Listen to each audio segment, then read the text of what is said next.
You've been lied to about who you are. They told you that if you feel stuck, confused, or overwhelmed, it means something is wrong with you. That if you're still healing, still searching, still struggling, then you must be broken. But if that were true, why do so many people who claim to be fixed still feel empty?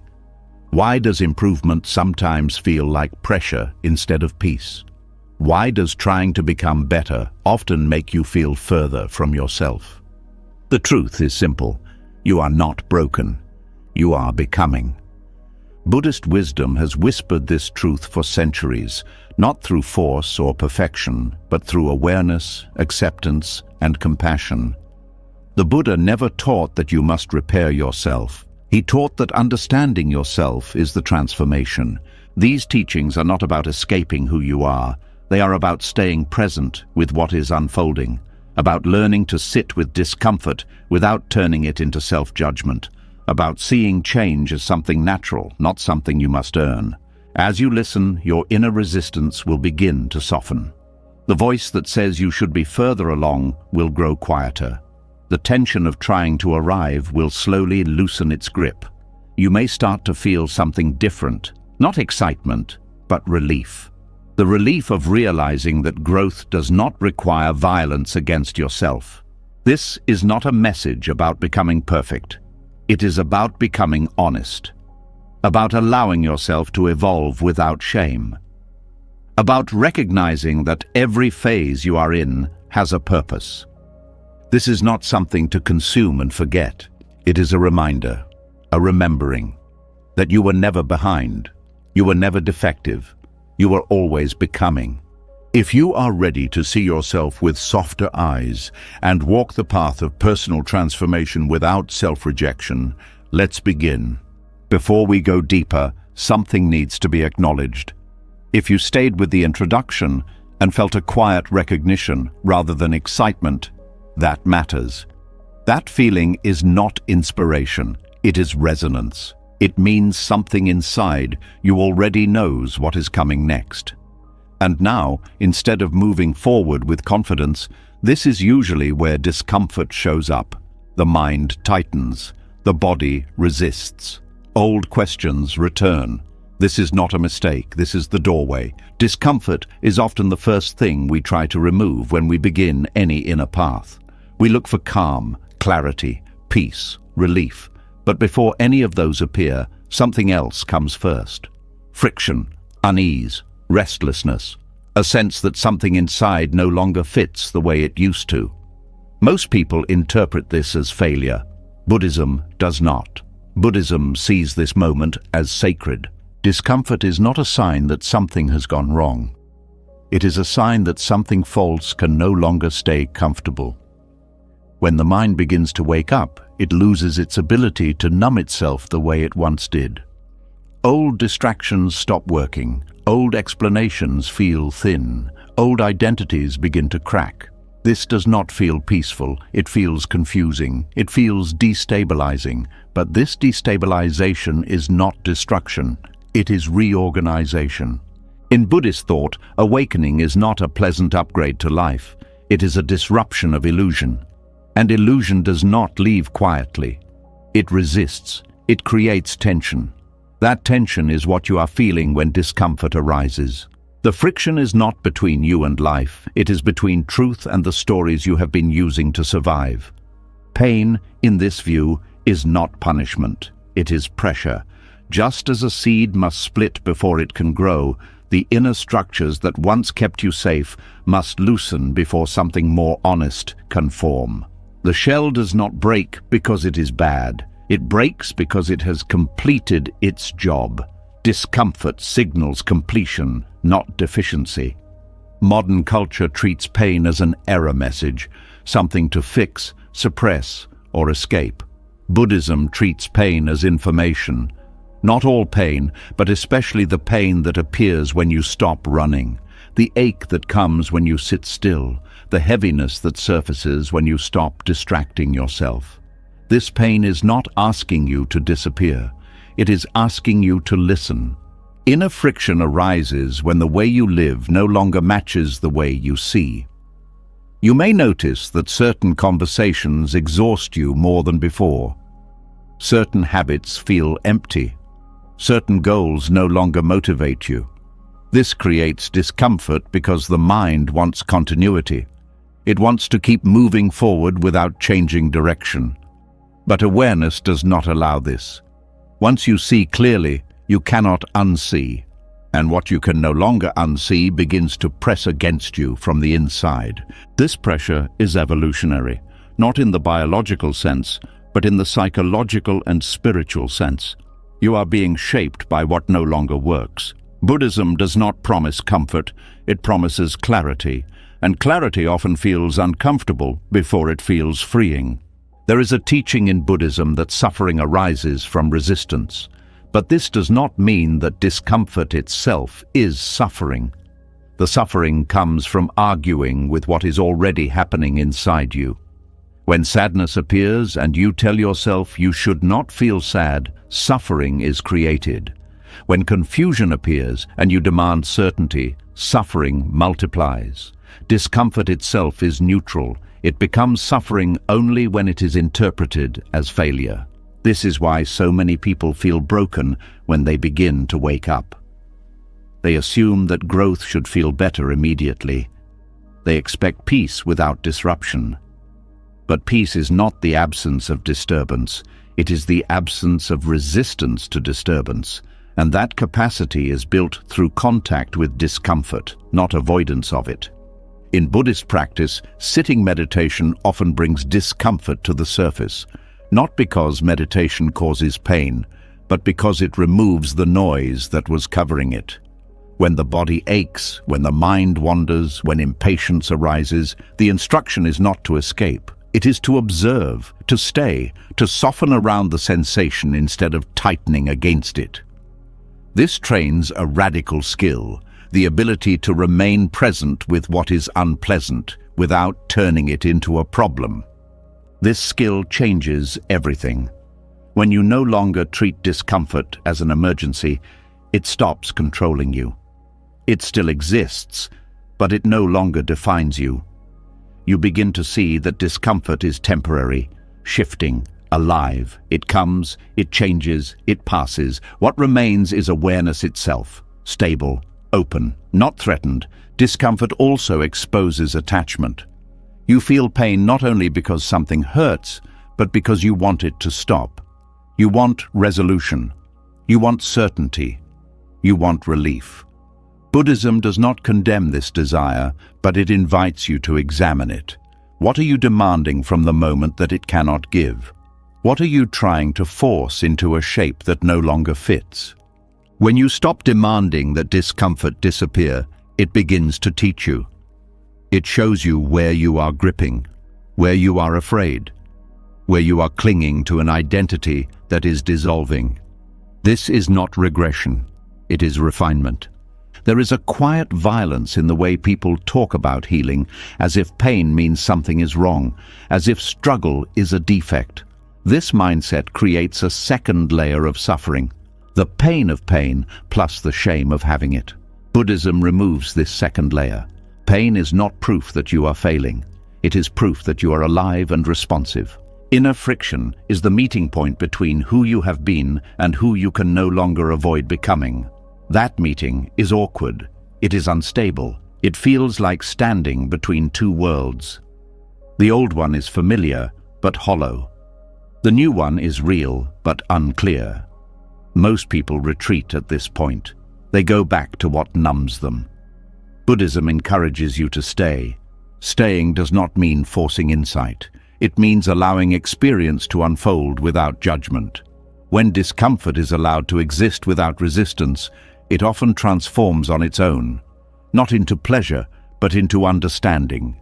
You see why it arose. You see what it is connected to. You see that it is not personal. It is conditional. This understanding brings compassion, not the sentimental kind, but the grounded kind. You stop treating yourself as a project that failed. You start treating yourself as a process that is honest. Compassion grows not because pain disappears, but because you stop abandoning yourself when pain appears.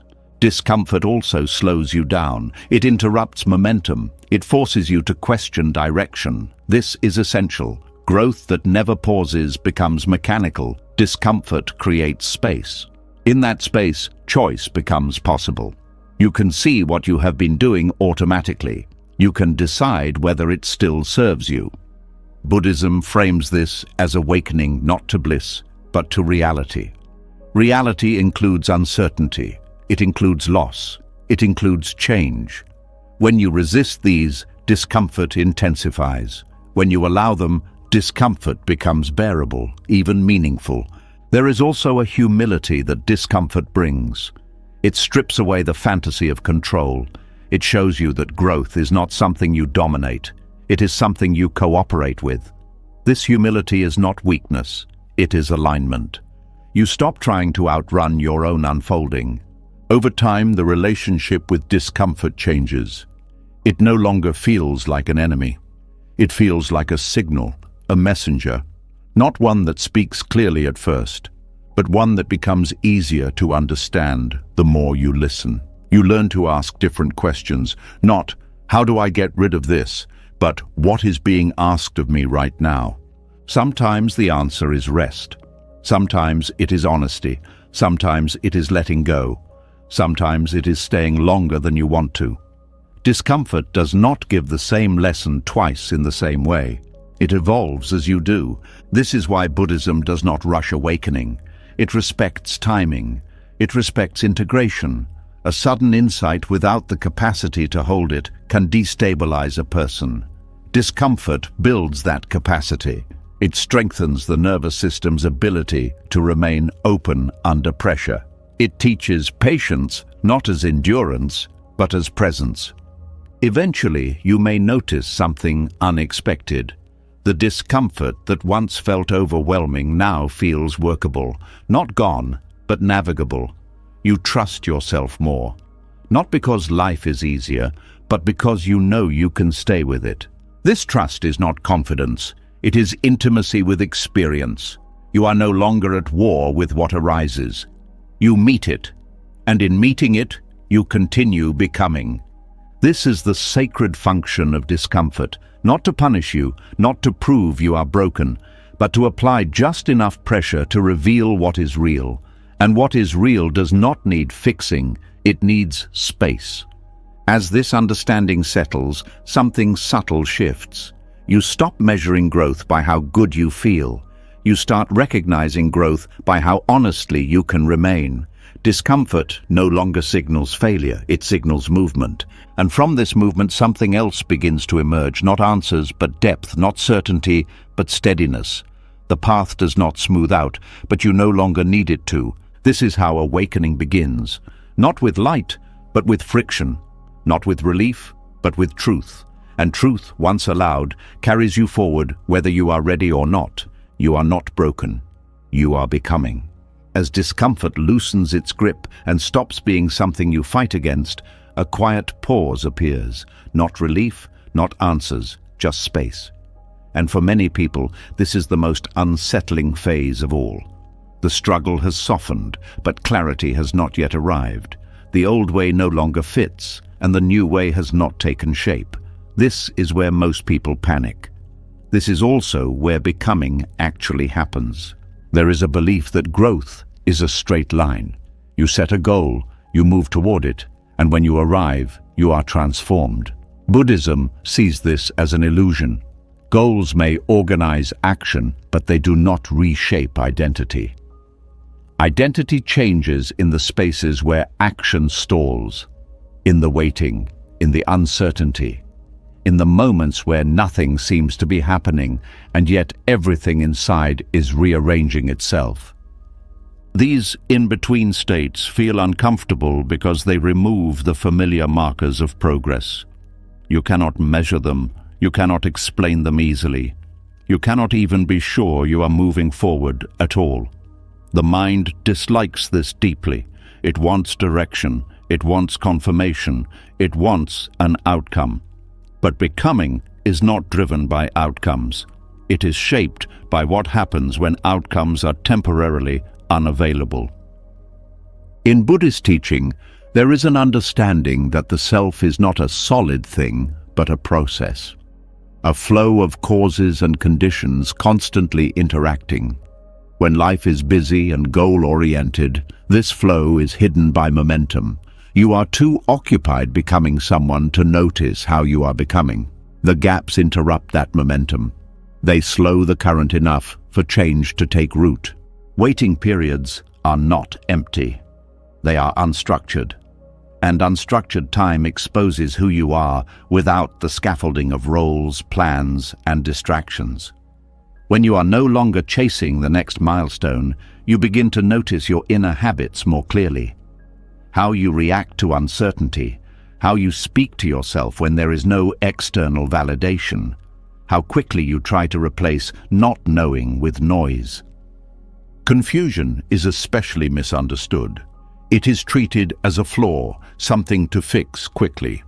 But confusion often means that old frameworks have collapsed and new ones have not yet formed. This is not regression, it is transition. When the mind no longer has a clear map, it becomes sensitive, open, vulnerable. This vulnerability is not weakness. It is the state in which learning actually happens. Think about how identity is usually formed, through repetition, through reinforcement, through certainty. You do the same things, think the same thoughts, respond the same way, and over time, a sense of self solidifies. The gaps interrupt this cycle. They remove repetition, they disrupt reinforcement, they loosen certainty. Without these supports, identity becomes fluid again. This fluidity feels disorienting because it removes your sense of position. You may feel like you do not know who you are anymore. Old labels no longer resonate. New ones feel premature. Buddhism does not see this as a crisis. It sees it as maturity. The ability to remain present without clinging to a fixed identity is a sign of deepening awareness. In liminal states, the mind often tries to rush ahead. It searches for meaning. It tries to assign purpose. It asks, what is this for? Buddhism offers a different question. Can you stay? Not stay forever, but stay without forcing resolution. Can you allow the process to unfold without demanding that it explain itself to you? This patience is not passive. It is an active openness. You are not waiting for something to happen.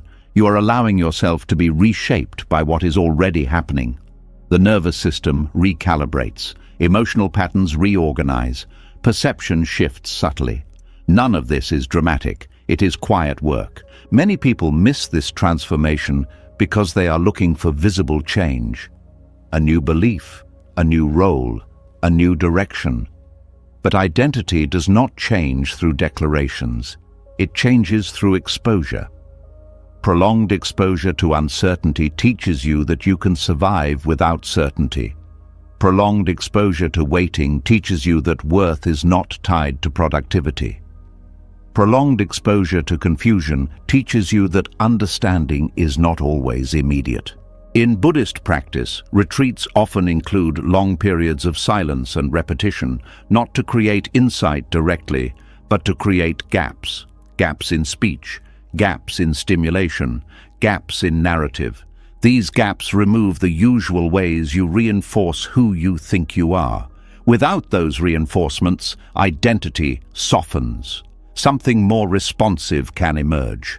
The ego resists this process because it thrives on definition. It wants to know where it stands. It wants to be someone.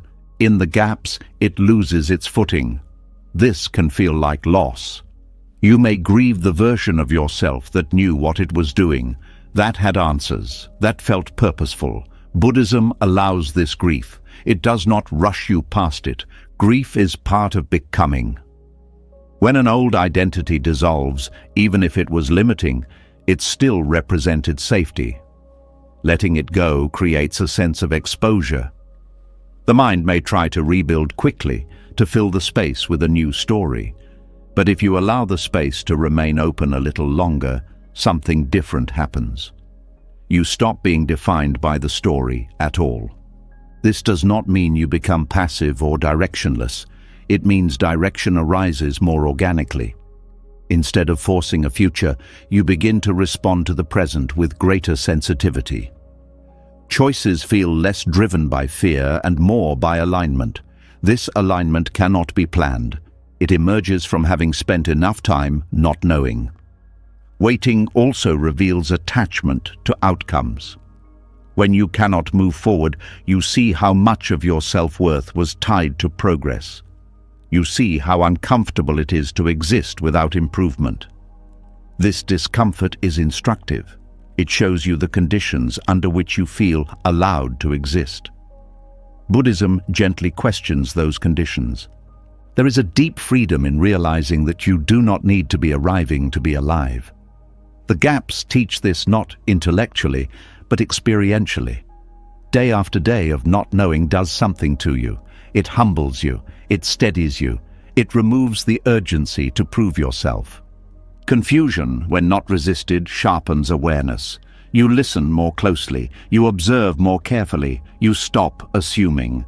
This openness allows new perspectives to enter without being filtered through old expectations. Insight arrives quietly, often long after the confusion itself has passed. This is why becoming cannot be rushed. Identity reshapes itself through repeated contact with uncertainty. Each time you remain present without collapsing into panic or distraction, something inside strengthens. You develop trust. Not in outcomes, but in your capacity to meet experience as it unfolds. The gaps are also where compassion deepens. When you no longer know who you are, it becomes harder to judge others for being lost. You recognize the shared human condition of uncertainty. This recognition softens the boundaries between self and other. Empathy grows naturally, without effort. Goals have their place. They organize behavior. They give structure. But they cannot hold your becoming. They are too narrow. The gaps are wide enough to include contradiction, paradox, and complexity. Identity needs this space to evolve beyond simplistic definitions. In time, you may notice that the need for certainty diminishes, not because you have answers, but because you no longer require them to feel grounded. You can move forward without clarity. You can rest without resolution. This is not resignation. It is stability. Buddhism calls this learning to dwell in not knowing, not as ignorance, but as openness. When you stop insisting on fixed meaning, experience becomes richer, less controlled, more alive. You are no longer trying to become a finished product. You are participating in a process. The gaps teach you how to listen to life instead of commanding it. They teach you timing. They teach you restraint. They teach you humility. These qualities cannot be acquired through achievement. They emerge through waiting. Eventually, something shifts again. Not suddenly, not dramatically.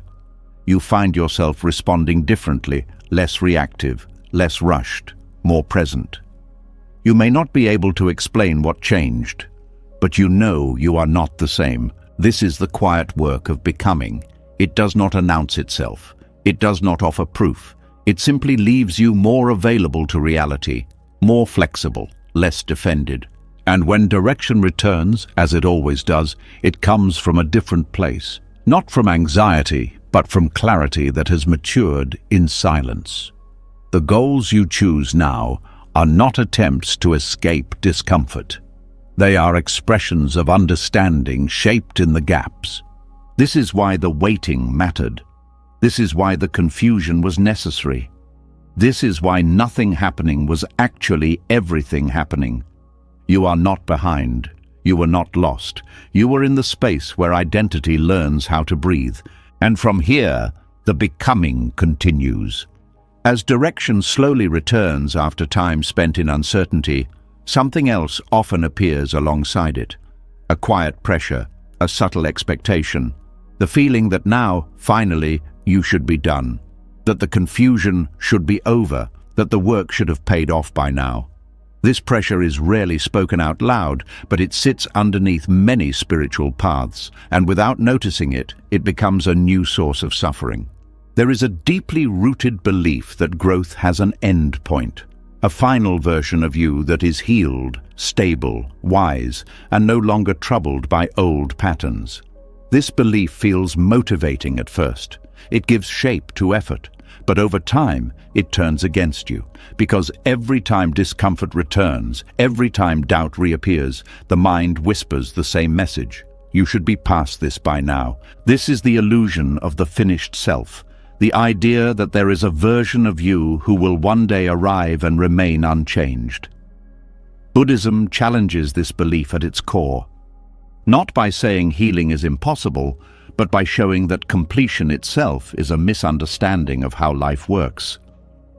Impermanence is one of the central teachings of Buddhism, not as a concept to memorize, but as a reality to observe. Everything that arises changes.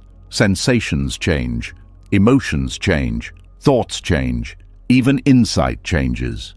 There is nothing in experience that stays fixed, and yet the mind keeps looking for something permanent to become.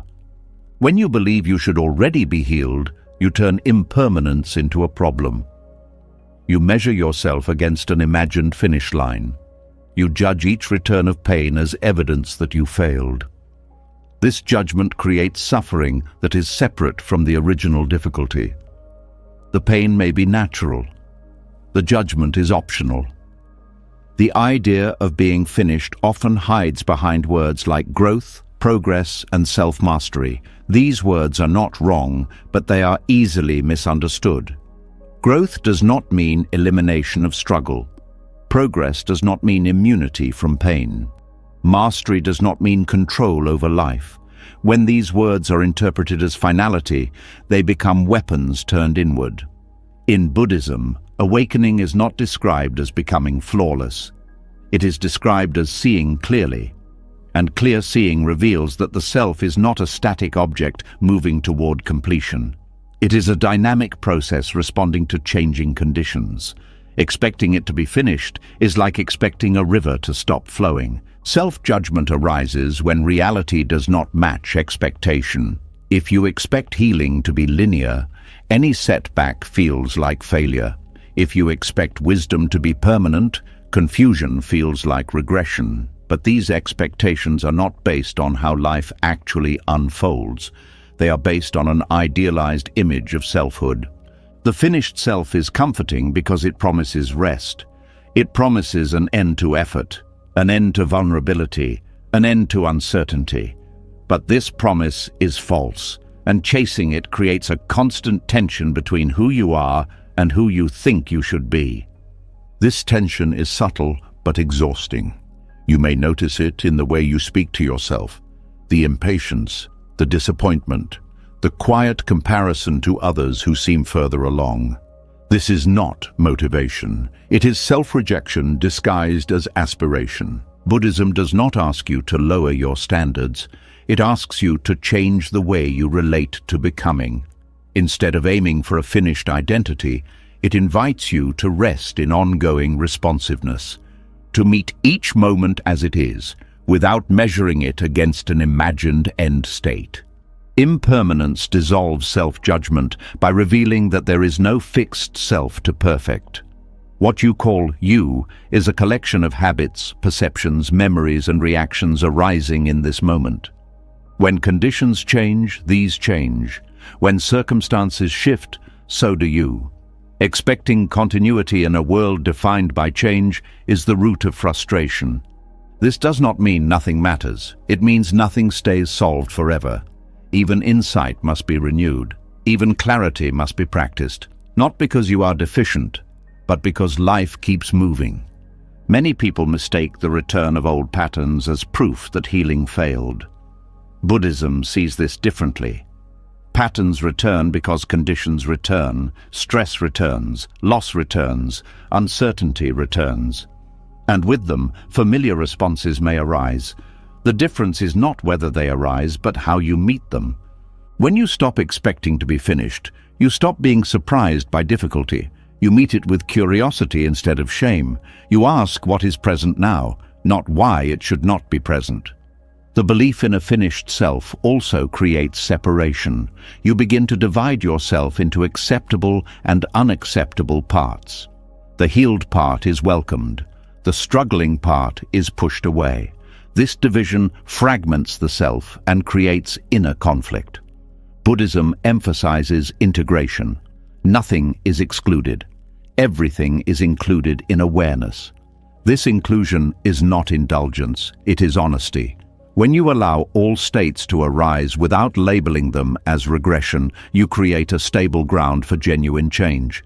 Change that is not driven by fear of being unfinished, but by understanding of what is happening. There is a quiet grief that often accompanies the release of the finished self. You may realize that the moment you were waiting for will never arrive in the way you imagined. There will not be a final state where effort ends and peace remains forever.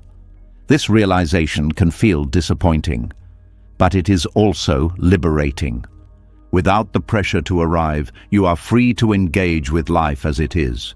You stop postponing acceptance. You stop withholding compassion until you are better. You allow yourself to be human now, not later. Impermanence also dissolves comparison. When you understand that everyone is in flux, the idea of being ahead or behind loses meaning. There is no universal timeline, no shared endpoint. Each person responds to conditions differently. Measuring yourself against others becomes unnecessary. Self-judgment often comes from treating inner states as personal achievements or failures. Buddhism reframes them as conditions.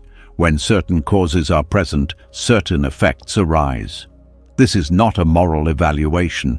It is a description of reality. When sadness arises, it is not because you are unhealed. It is because conditions support sadness. When clarity arises, it is not because you have arrived. It is because conditions support clarity. Both are temporary, both are valid. This understanding softens the harsh inner voice that demands consistency. You no longer expect yourself to maintain a particular state. You allow fluctuation. You allow rhythm. You begin to trust that change does not erase progress. It expresses it. The finished self is also tied to control. If you believe there is a final version of you, you may believe it can be maintained through effort. This creates anxiety. You become vigilant, afraid of slipping back, afraid of losing ground. Buddhism offers a different stability. Not control over states, but trust in awareness. Awareness does not need to be finished. It simply needs to be present. When you rest in awareness, changing states do not threaten you. They pass through. You remain. Letting go of the finished self does not mean abandoning growth. It means releasing the fantasy that growth leads to permanence. Growth leads to flexibility, to responsiveness, to a deeper capacity to meet life without rigid expectations. This shift changes how you relate to healing practices. They become supports, not requirements, tools, not obligations. You engage with them because they help, not because you must fix yourself. Over time, the question changes. Not, why am I not healed yet, but what is being asked of me now? This question is grounded. It does not assume failure, it assumes presence. Impermanence also brings kindness. When you see that nothing stays resolved forever, you stop blaming yourself for needing care again. You recognize care as ongoing, not corrective, something you offer yourself repeatedly, not something you graduate from. The illusion of the finished self fades gradually. It loosens its hold as you experience life without constantly evaluating your status. You stop waiting to become worthy of peace. You stop delaying acceptance. What remains is a simpler relationship with yourself, one that allows change without drama, one that meets difficulty without judgment, one that understands that becoming has no final form. You do not need to be complete to be whole. You do not need to be healed to be worthy of compassion. You do not need to arrive to belong to your own life. Impermanence does not take anything away from you. It frees you from the burden of being done. And in that freedom, something unexpected happens. you become lighter. Not because problems disappear, but because you stop carrying the belief that they should not exist. This is not resignation, it is realism infused with kindness. It is seeing life clearly without demanding that it settle into a shape it cannot hold. You are not unfinished, you are not behind, you are not failing, you are living a process that does not end. And when this truth is allowed to settle, the inner critic loses its authority. Not because it is silenced, but because it is no longer believed. The path continues, not toward a final self, but toward a deeper ease with change itself. And from here, the becoming takes on a different tone, less urgency, less judgment, more trust. You are not broken. You are not meant to be finished. You are becoming. As the pressure to be finished begins to dissolve, another heavy weight often comes into view. It is quieter, older, and more deeply rooted. It is the feeling that your past defines you, that what you have done, failed to do, or become stuck in has marked you permanently. Even when you release the idea of a final self, this sense of moral burden can linger. And at the center of it is a single word that has been deeply misunderstood: karma. For many people, karma feels like a sentence, a cosmic scorecard, a system of reward and punishment that keeps track of your mistakes and ensures you pay for them later. This belief creates fear. It creates shame. It creates the sense that suffering is something you deserve. Buddhism does not teach this. But over time, this distortion has become widespread, and it quietly shapes how people relate to themselves. The original meaning of karma is far simpler and far more humane. Karma means action, not judgment, not destiny, not punishment. Action, and the momentum that follows from it. Every action leaves a trace, not because the universe is moralistic, but because patterns repeat when they are reinforced. Karma is not about what you deserve, it is about what you are moving toward. When this is understood, something profound changes. Shame begins to loosen its grip. The story that you are paying for who you were starts to fall apart. Suffering is no longer interpreted as a verdict. It becomes a signal of direction. In Buddhist thought, karma operates like habit. When you repeat certain actions, ways of thinking, or emotional responses, they gain strength. They become easier to repeat. This creates a sense of inevitability, but it is not fate, it is momentum. And momentum can change. Shame arises when karma is misunderstood as moral debt. You believe that because you made mistakes, you are now stained, that life is responding to you with judgment. This belief traps you in a fixed identity. You see yourself as someone who is paying for the past rather than someone who is capable of redirecting the present. Buddhism removes this burden by removing blame from the equation. Karma does not care who you are. It responds to what is repeated. If certain conditions are present, certain results follow. This is not personal, it is mechanical. This understanding is deeply relieving. It means that suffering is not a punishment inflicted on you. It is the natural result of conditions that can be seen, understood, and gradually changed. Nothing is held against you. Nothing is recorded as debt. When you feel stuck in old patterns, it is not because you are being punished. It is because momentum takes time to slow down. A river does not stop flowing the moment you decide to change direction. But with consistent redirection, its course can shift. This view transforms responsibility. Responsibility no longer means carrying guilt. It means recognizing influence. You are not blamed for the past, but you are empowered in the present. What you do now matters not because it erases the past, but because it shapes what comes next. Karma also explains why insight alone does not immediately change behavior. You may understand something deeply and still find yourself repeating old habits. This is not hypocrisy, it is momentum. Understanding introduces a new force into the system, but it must be applied repeatedly to counteract what has been reinforced over time. When karma is seen as momentum, patience becomes essential. You stop expecting instant transformation. You stop shaming yourself for slow progress. You understand that change is cumulative, not dramatic. This perspective also dissolves the idea of being doomed by early life experiences. Trauma, conditioning, and environment create strong karmic patterns. They influence how you perceive, react, and cope. Buddhism does not deny this. It acknowledges it fully, but it also insists that these patterns are not permanent identities. They are conditioned responses, and what is conditioned can be reconditioned. Shame thrives on the belief that you are your past actions.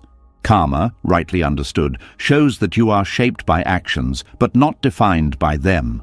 You are the field in which actions arise, not the actions themselves. This distinction matters. When you identify with past mistakes, you freeze them into identity. When you see them as momentum, you can work with them. You stop asking, "What is wrong with me?" and start asking, "What has been reinforced?" This shift removes moral drama from growth. You are no longer trying to become a better person in an abstract sense. You are adjusting patterns. You are changing direction. This is practical, grounded, humane. Karma also operates internally. Thoughts create momentum. Emotional reactions create momentum. The way you speak to yourself creates momentum. If you repeatedly respond to difficulty with self-attack, that response strengthens. It becomes automatic. This is karmic momentum. Not because you deserve to suffer, but because repetition shapes response. When you understand this, self-compassion becomes strategic, not sentimental. Treating yourself with kindness is not a reward for being good. It is a way of interrupting harmful momentum. It introduces a new pattern into the system. This is why Buddhism emphasizes mindfulness, not as a moral practice, but as a way of seeing momentum in real time. When you notice a reaction as it arises, you create a pause. In that pause, momentum weakens. Choice becomes possible. The pause does not erase the pattern, it slows it. Over time, these pauses accumulate. A different direction begins to form. This is karma in motion. Seeing karma this way also changes how you relate to others. Instead of judging people as good or bad, you begin to see patterns and conditions. You recognize that harmful behavior often comes from entrenched momentum, not inherent flaw. This does not excuse harm, but it removes dehumanization. Compassion grows naturally from this understanding, not because you deny responsibility, but because you see how difficult it is to change direction once momentum is strong. You recognize effort where before you saw failure. This understanding also frees you from spiritual guilt. Many people believe they are failing spiritually because old tendencies persist. They assume practice should purify them completely. Karma as momentum explains why this expectation is unrealistic. Practice introduces new forces, but it does not erase conditioning overnight. Progress becomes less about purity and more about trajectory. Are you moving even slowly toward less suffering? Are reactions softening? Is awareness increasing? These questions replace moral judgment. There is also relief in realizing that not all suffering is personal karma. Buddhism acknowledges collective and situational conditions, social structures, economic realities, health, loss. Not everything that happens to you is the result of your past actions. This understanding prevents self-blame from expanding beyond reason. Shame thrives in vagueness. Karma, clarified, becomes specific. It points to particular patterns, not global condemnation. You can work with specific patterns. You cannot work with the belief that you are fundamentally flawed. This clarity brings dignity back to the path. You are no longer crawling toward redemption. You are learning how to steer. Karma as momentum also explains why small actions matter. A single moment of awareness may not change everything, but it contributes. A single choice toward kindness may feel insignificant, but it alters direction. Over time, these small shifts accumulate into real change. This accumulation is quiet. It does not announce itself. You may not feel different day to day, but one day you respond differently without effort. That is karma changing course. Understanding karma this way also softens regret.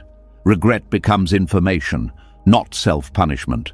You see where momentum was created and where it can be redirected. You learn without condemning yourself. The past does not vanish, but it loses its power to define you.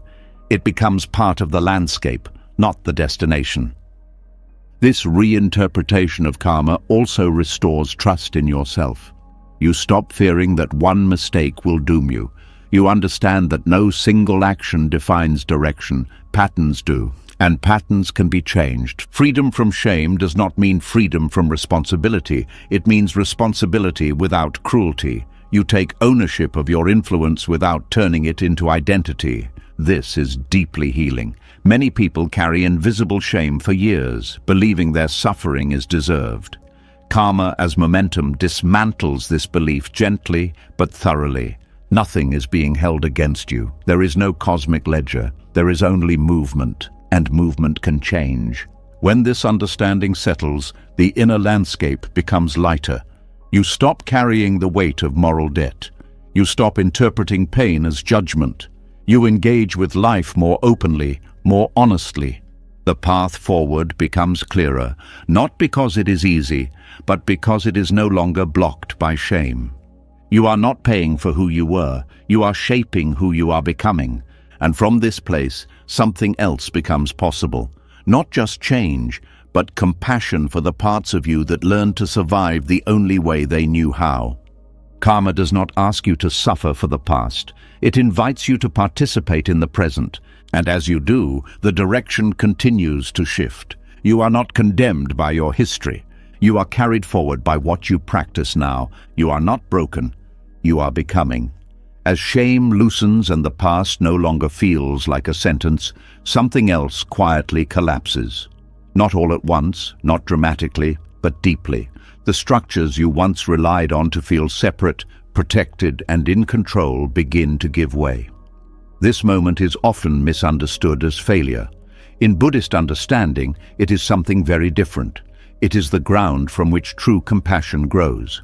There is a widespread belief that compassion comes from being strong, healed, and emotionally stable, that once you have your life together, kindness will naturally overflow.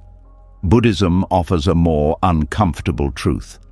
The kind of compassion that embraces all beings does not usually arise from wholeness.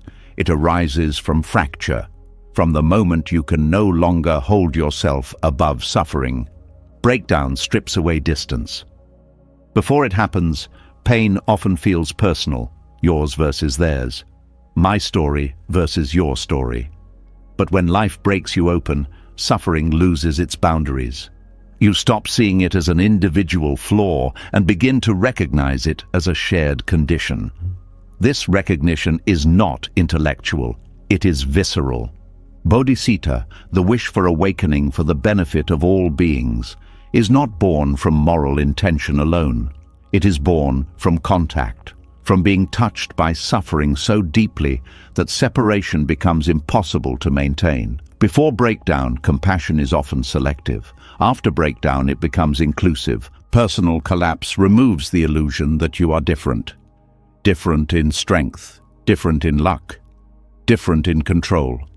You see clearly that the same forces that brought you to your knees are moving through everyone else as well. Fear, loss, confusion, desire, aging, death. This does not make you bitter, it makes you tender. In Buddhist teaching, the heart opens not because you decide it should, but because it can no longer remain closed.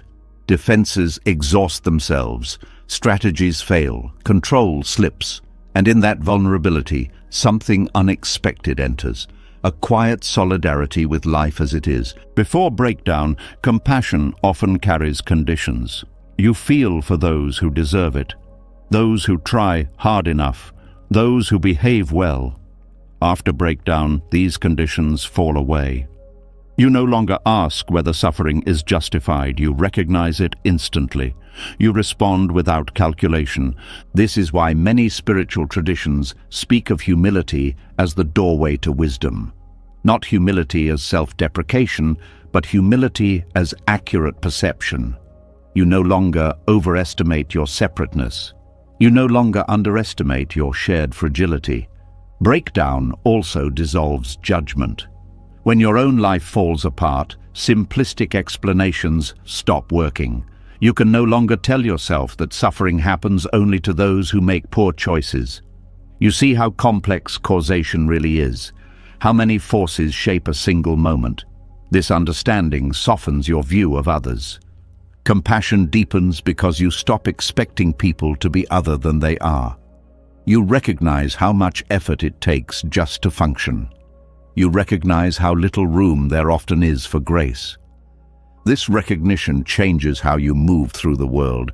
Bodhicitta is not pity. It is not feeling sorry for others from a position of safety. It is the resolve to stay present with suffering without turning away. This resolve is forged in breakdown. You learn that turning away does not actually protect you. It isolates you. When your own defenses fail, you learn what it means to need support, to be seen, to be met without judgment. This experience rewires empathy. You no longer offer advice first. You offer presence. You know how much that matters. Breakdown also reveals the limits of self-centered awakening. You may have sought peace for yourself, clarity for yourself, relief for yourself. But when collapse arrives, you see that isolation cannot be healed in isolation. You realize that freedom is relational. It arises in connection, not escape. This realization marks a turning point. The path shifts from self-improvement to shared liberation. Not because you become selfless, but because the self you were trying to protect no longer feels solid. Buddhism does not romanticize suffering. Breakdown is painful, disorienting, often frightening, but it acknowledges its transformative potential. When the heart is broken open, it becomes more permeable, more responsive, less defended. This permeability allows compassion to move through you rather than being something you perform. You are no longer trying to be kind. You simply feel the impact of suffering more directly. Response arises naturally. There is also grief in this process. You may grieve the loss of innocence, the belief that life could be controlled, the belief that goodness guarantees safety.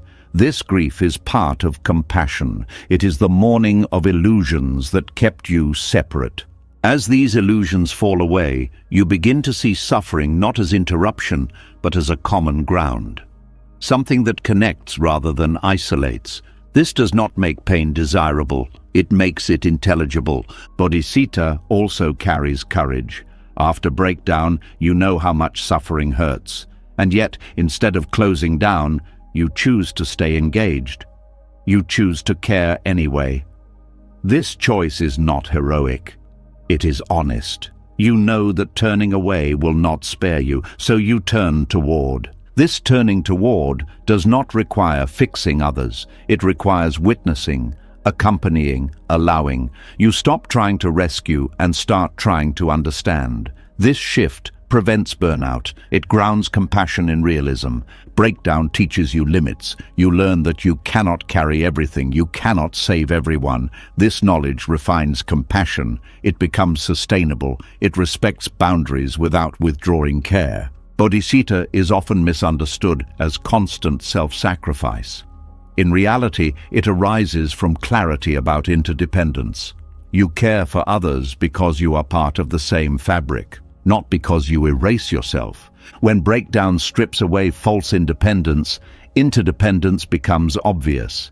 You see how much you rely on others, how much others rely on you. Compassion becomes less about choice and more about alignment with reality.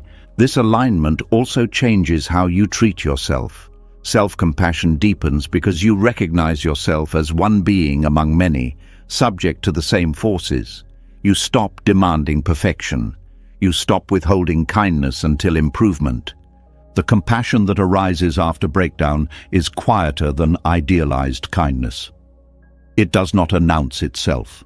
It shows up in patience, in listening, in restraint, in the willingness to stay present when things are uncomfortable. It also shows up in forgiveness, not because harm is minimized, but because understanding has deepened. You see how pain travels, how it passes from one person to another. Forgiveness becomes a way of interrupting that transmission. This does not mean you accept harm. It means you respond without hatred. You protect without dehumanizing. This balance is difficult. It is learned through lived experience, not theory. Bodhisattva also changes your relationship to spiritual practice. Practice is no longer about personal serenity alone. It becomes an offering, a way of cultivating clarity and stability so you can be more available to others. This availability does not require constant engagement. It requires readiness. The readiness to respond with care when contact occurs. The readiness to remain human in the presence of pain. Breakdown often reveals the limits of self-focus. When your own suffering becomes overwhelming, the idea of endless self-analysis loses appeal. You realize that healing also happens through contribution, through connection, through shared meaning. This does not mean bypassing your pain. It means recognizing that your pain connects you to others rather than separating you. This connection is the seed of bodhisattva. Over time, compassion becomes less emotional and more embodied. You do not feel overwhelmed by every story. You feel grounded, present, able to remain without collapsing or distancing. This balance comes from having collapsed before. You know what it is like to fall apart. You know what it takes to reassemble slowly. This knowledge informs your care. Bodhisattva is not a peak state. It is a direction, a commitment to orient your life toward reducing suffering, starting with how you meet what is in front of you. This orientation often arises quietly. One day you notice you are less interested in proving yourself, less interested in winning arguments, more interested in understanding. This shift is the fruit of breakdown. You are no longer trying to be above life. You are willing to be with it. This willingness changes everything. It changes how you speak, how you listen, how you judge, how you forgive, how you act. Compassion born from collapse is not naive. It knows darkness. It knows limits. It knows failure. And because of that, it is steady. This steadiness is the heart of bodhisattva, not a feeling, but a resolve. The resolve to stay engaged with suffering without turning it into an enemy. You did not arrive here because you were virtuous. You arrived because you were broken open by life. And in that opening, something larger than your personal story began to move. You stopped asking only how to be free. You began to ask how freedom might include everyone. This is not the end of the path, it is a widening of it. The becoming continues, but it no longer revolves around you alone. And from this widening, a different kind of strength emerges. Quiet, durable, compassionate, born not from success, but from having nothing left to protect. You are not broken. You were broken open, and through that opening, the heart learned how to care. As compassion widens and the heart opens beyond the boundaries of the personal story, a new tension quietly enters. It does not announce itself as cruelty. It disguises itself as discipline, growth, and responsibility.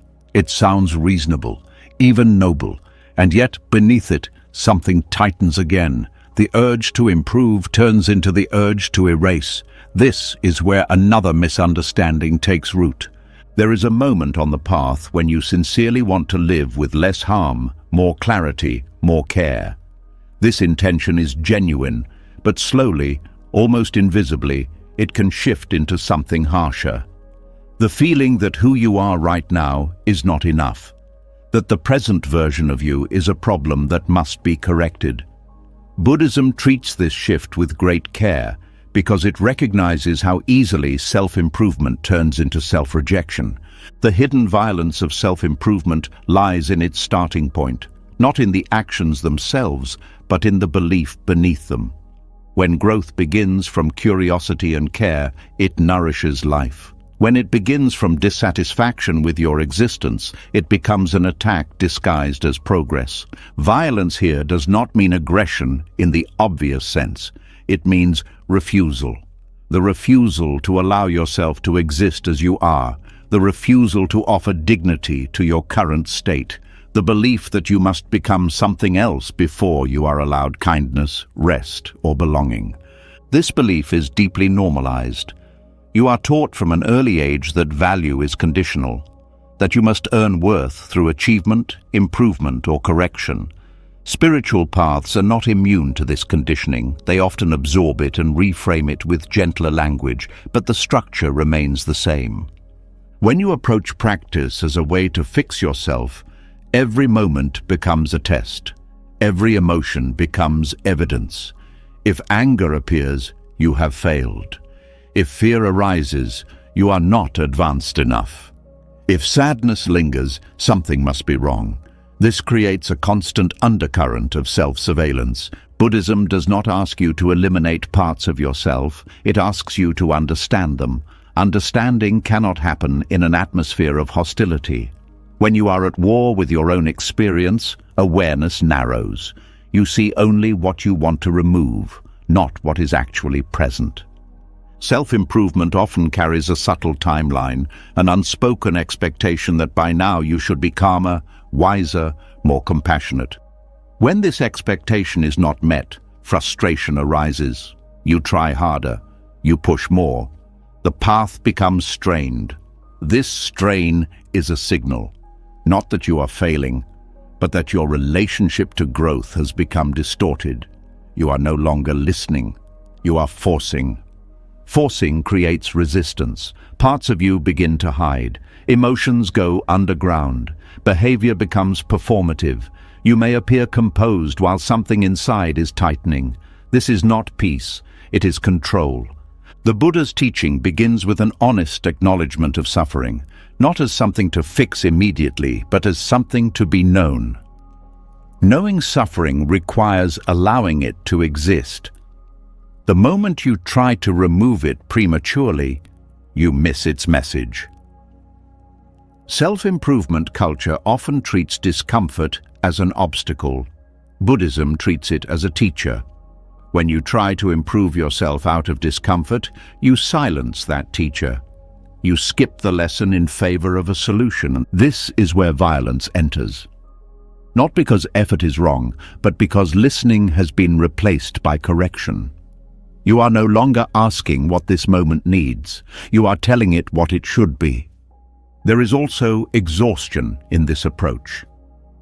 Constant self-monitoring drains energy. You are never fully at rest because rest feels undeserved. You are always preparing for the next version of yourself. The present becomes a waiting room you rush through. Buddhism invites a radical shift. Growth begins with acceptance, not as approval of harm, but as recognition of reality. You cannot transform what you refuse to acknowledge. You cannot soften what you are attacking. Acceptance does not mean staying the same. It means starting from where you are without hostility. From this ground, change becomes possible without violence. The difference between violent and non-violent growth is subtle but profound. Violent growth says, I must change to be worthy. Non-violent growth says, I change because I am alive. One rejects the present, the other includes it. Self-improvement often uses comparison as fuel. You look at others who seem more advanced, more peaceful, more consistent. This comparison reinforces the belief that you are lacking. Buddhism encourages you to look inward instead, not to judge, but to understand conditions. When you understand conditions, blame dissolves. You see why certain habits formed. You see how responses developed. This understanding generates patience. Patience allows change to unfold at a pace the nervous system can tolerate. Violence arises when the nervous system is pushed beyond its capacity.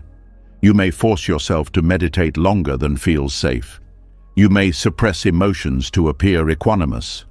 You may shame yourself for needing rest. These actions may look disciplined, but they disconnect you from your body. Buddhist practice is not meant to override the body, it is meant to include it. The body is where experience happens. Ignoring it creates fragmentation.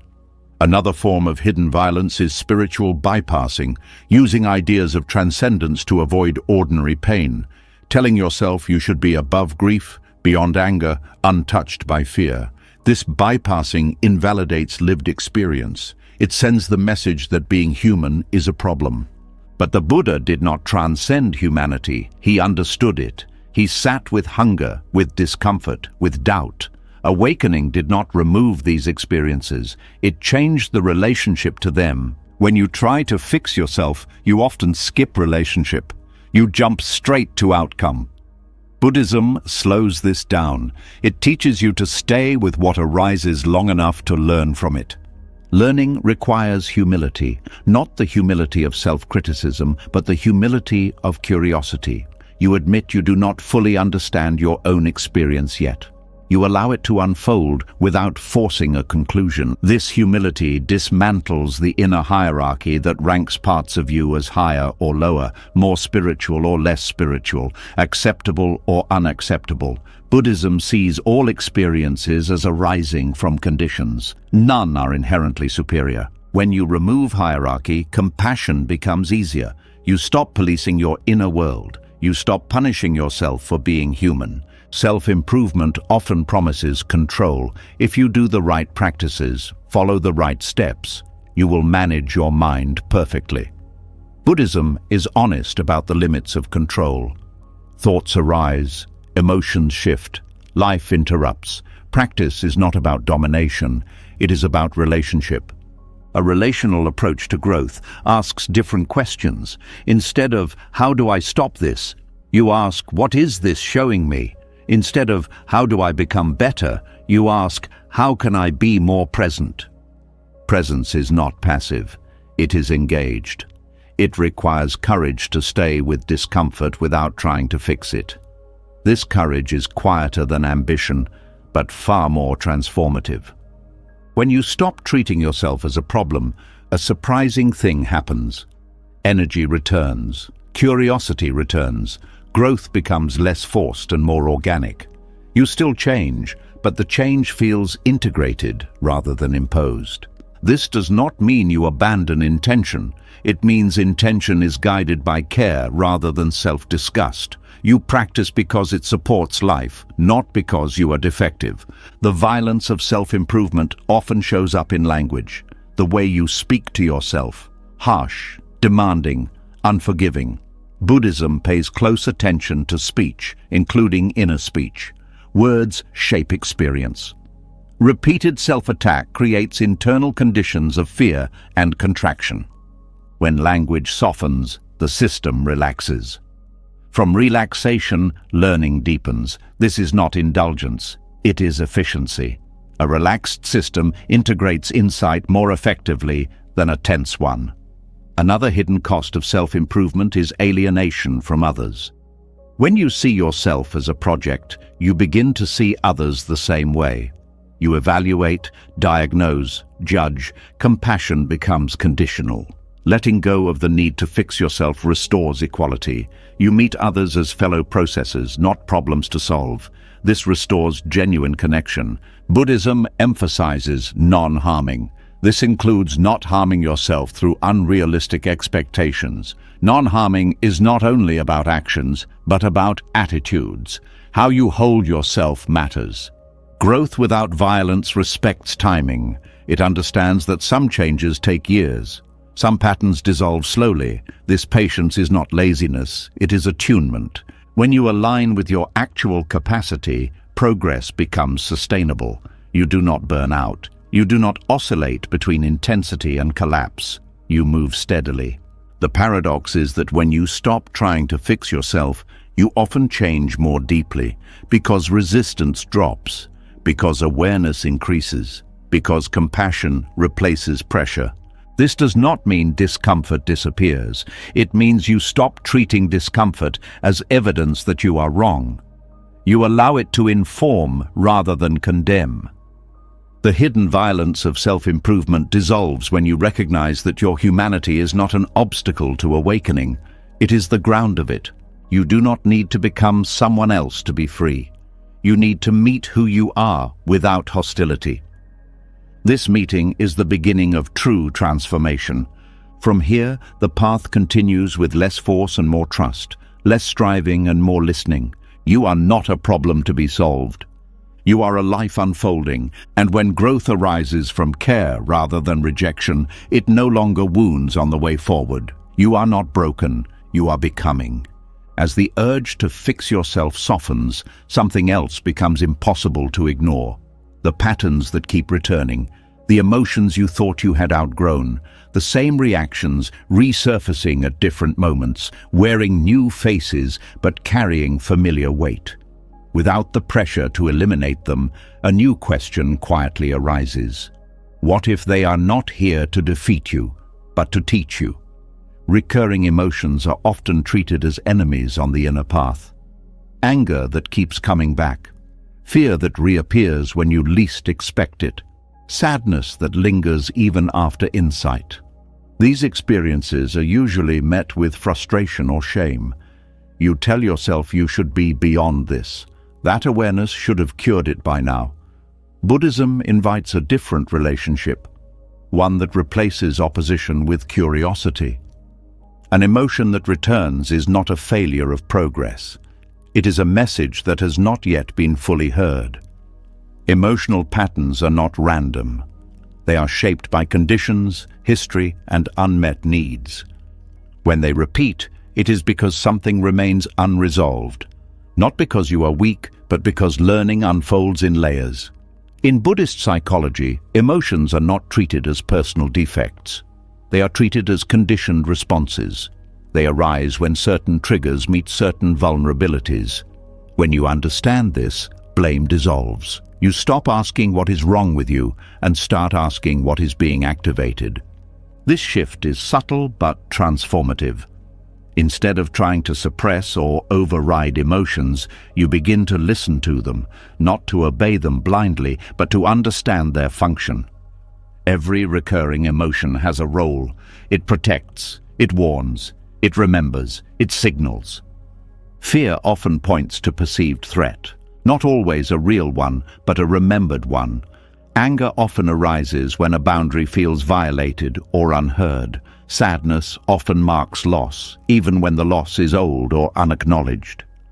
These emotions persist not because they enjoy tormenting you, but because their message has not yet been integrated. When emotions are treated as enemies, they intensify. Resistance adds fuel. The body tightens, the mind argues, the emotion grows louder. This creates the illusion that emotions are overpowering. In reality, they are responding to being ignored or attacked. Buddhist practice emphasizes mindful observation. When an emotion arises, you notice it without immediately acting on it or pushing it away. This creates space. In that space, the emotion begins to reveal its structure. You notice where it lives in the body, how it shifts, what thoughts accompany it. This observation turns reaction into learning. Emotional patterns often originate early. They form as adaptive responses to environments where certain needs were unmet. These responses were intelligent at the time. They helped you survive. As circumstances change, the responses may become outdated, but they do not disappear simply because they are no longer needed. They persist until acknowledged. Treating these patterns as enemies adds insult to injury. You judge yourself for responses that once protected you. Buddhism encourages gratitude for these adaptations, even as you gently update them. You honor their role without letting them run your life. Recurring emotions also reveal attachment. They show where expectations clash with reality, where desires are unmet, where identity feels threatened. Instead of viewing this as weakness, you can see it as information. Where you care deeply, emotion will arise. This is not a flaw, it is a sign of engagement. Many people believe that spiritual maturity means emotional neutrality, that being awakened means being unbothered. Buddhism does not support this idea. Awakening does not remove emotion, it removes confusion about emotion. You still feel, but you no longer drown. When an emotion repeats, it often carries layers. The surface feeling may be anger, but beneath it may be grief. Beneath grief may be fear. Beneath fear may be longing. These layers unfold only when you stay present. If you rush to fix the surface, the deeper lesson remains hidden. This is why emotional patterns repeat, not because they enjoy repetition, but because they are layered. Each encounter offers an opportunity to go deeper, to notice something new, to respond differently. This deepening is gradual. It cannot be forced. Buddhism teaches that insight alone does not dissolve conditioning. Insight must be embodied. Emotions live in the body. They are not resolved by understanding alone. They are resolved through repeated experiences of safety, presence, and non-reactivity. When you meet an emotion with steadiness instead of resistance, the nervous system learns. It learns that the emotion is survivable, that it does not require immediate action. Over time, this learning reduces intensity. The emotion may still arise, but it passes more quickly. This process requires patience. Emotional patterns often took years to form. Expecting them to dissolve instantly is unrealistic. Patience here is not passive waiting. It is active presence. Each encounter is a practice. Shame often arises around recurring emotions. You tell yourself you should know better. Buddhism dismantles this shame by removing the moral overlay. Emotions are not moral failures. They are signals shaped by conditions. When shame is removed, curiosity becomes possible. You can ask gentle questions. What does this emotion want? What does it fear? What does it protect? These questions open dialogue rather than conflict. Emotional patterns also reveal values. You feel pain where something matters. Anger often arises where care is present. Sadness arises where attachment exists. Fear arises where safety is desired. These emotions point to what you value.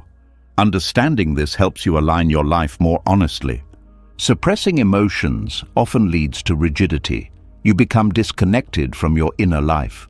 This disconnection reduces sensitivity, not freedom. Buddhism values sensitivity. It sees awareness as a living responsiveness, not a numb state. When emotions are welcomed as teachers, they soften, not immediately, but reliably. They no longer need to shout to be heard. They trust that you will listen.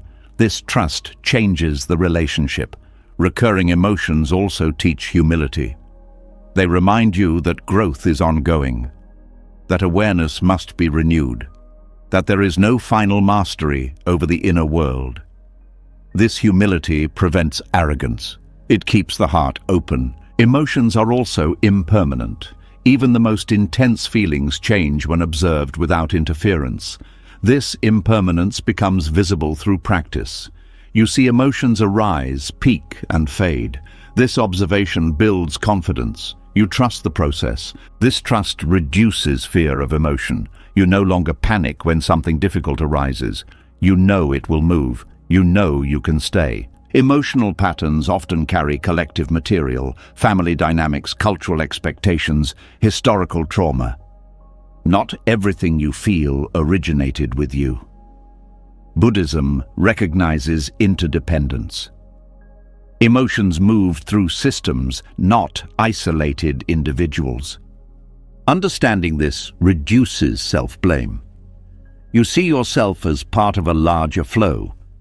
You respond with compassion rather than condemnation.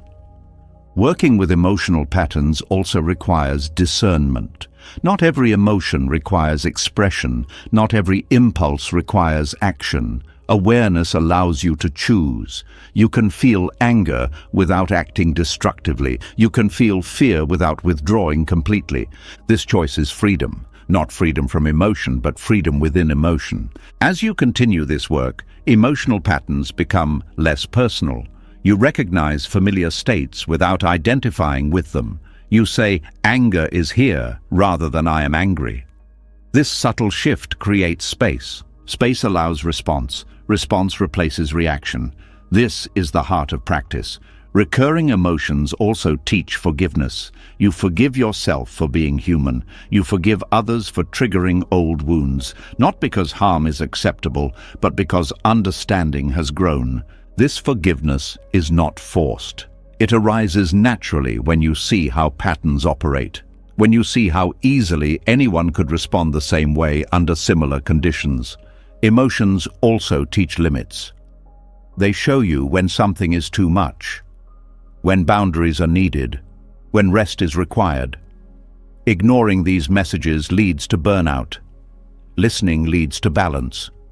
Over time, the narrative changes. Instead of saying, "Why does this keep happening?"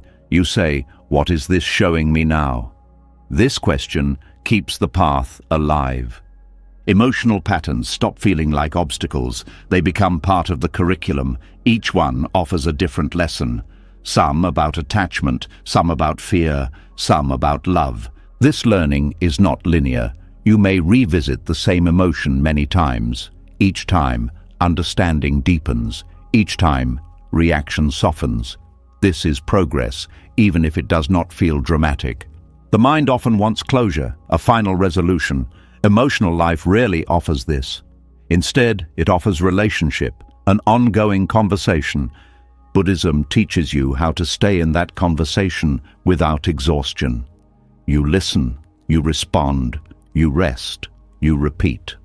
As this relationship matures, emotions lose their power to define you. They become experiences rather than identities.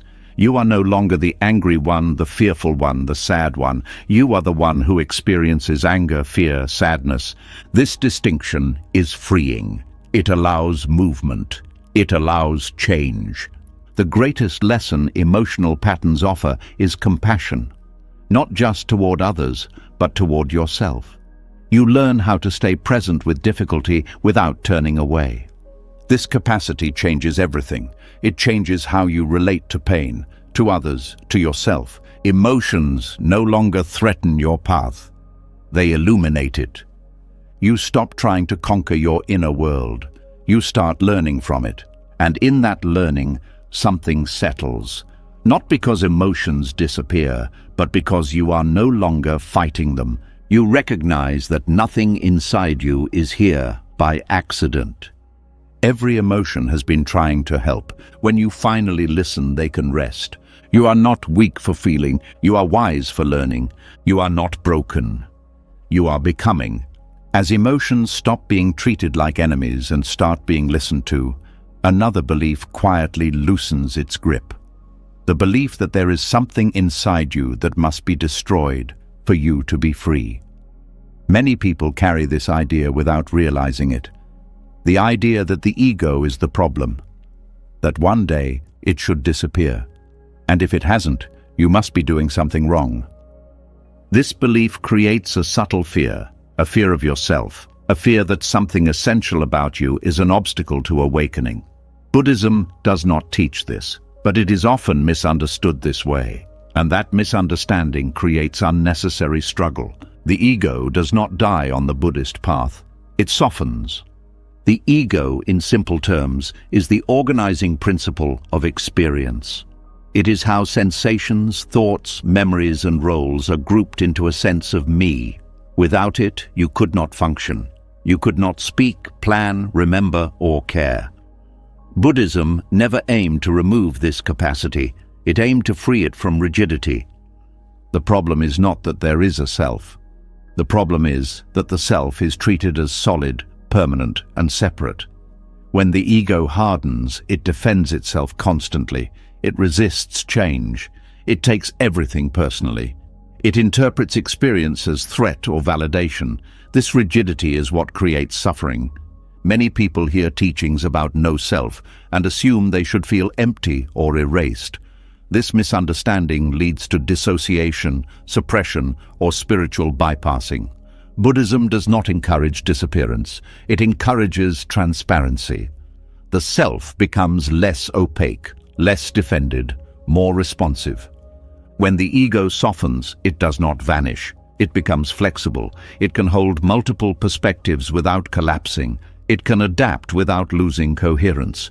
This is maturity, not annihilation. Ego death is often imagined as a dramatic event, a sudden loss of identity. But on the Buddhist path, change is usually gradual. You notice that reactions take less time to settle, that criticism stings less, that praise matters less, that roles feel lighter.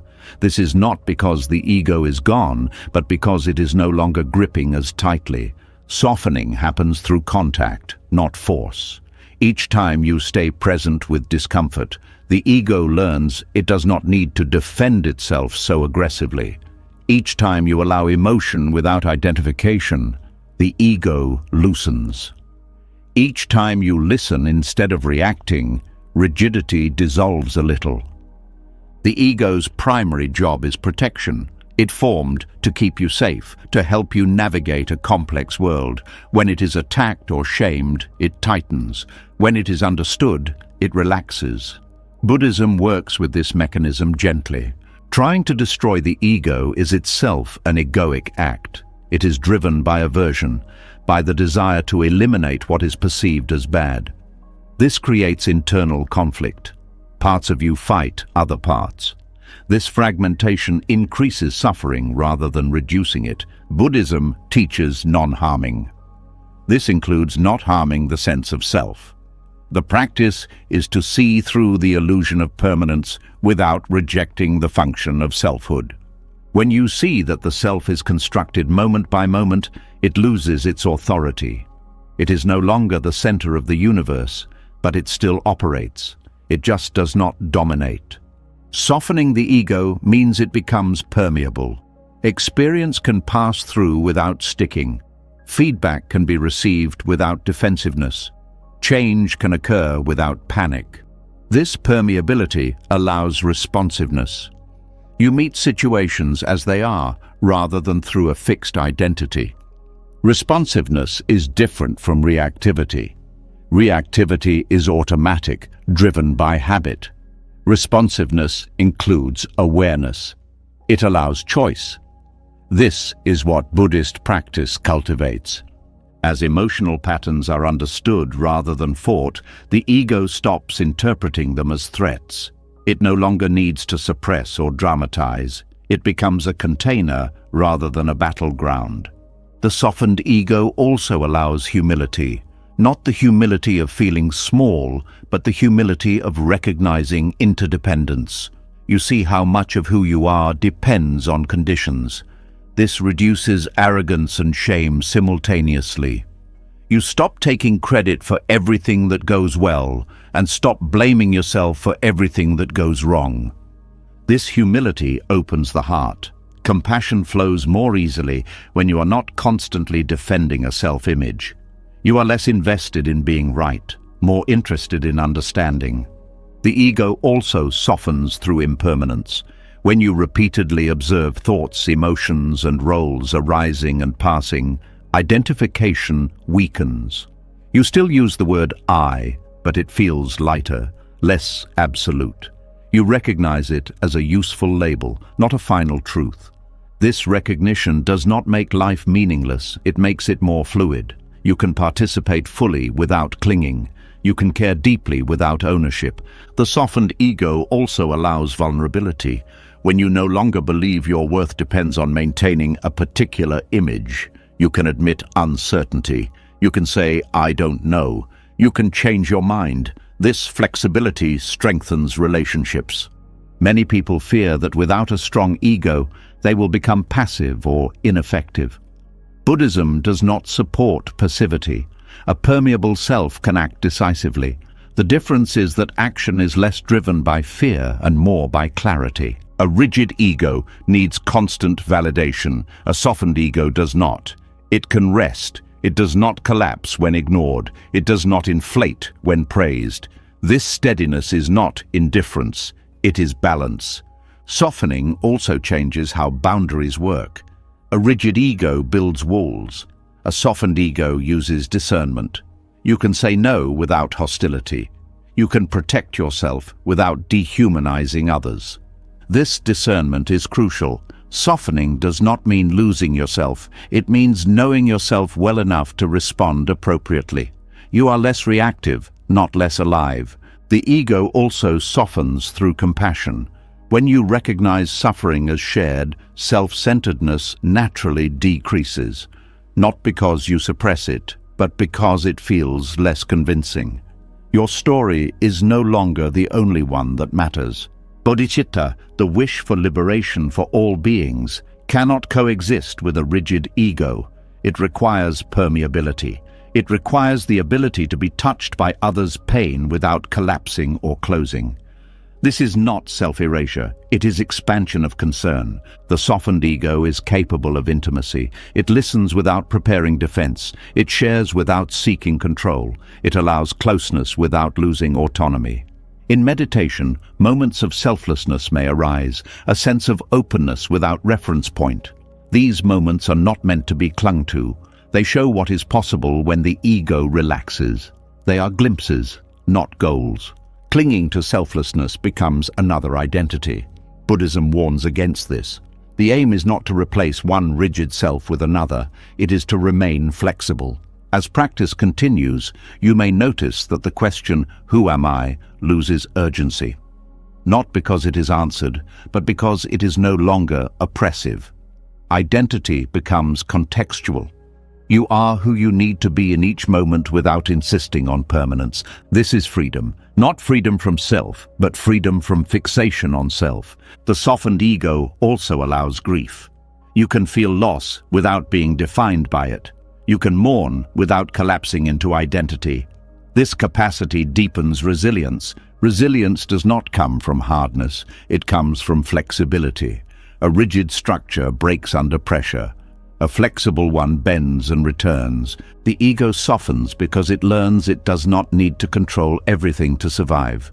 Awareness can hold experience. Presence can meet difficulty. The ego can rest into this support. This resting reduces anxiety. You stop scanning constantly for threats to your identity. Life feels less like a test and more like a process. Softening is gradual. It happens through thousands of small moments.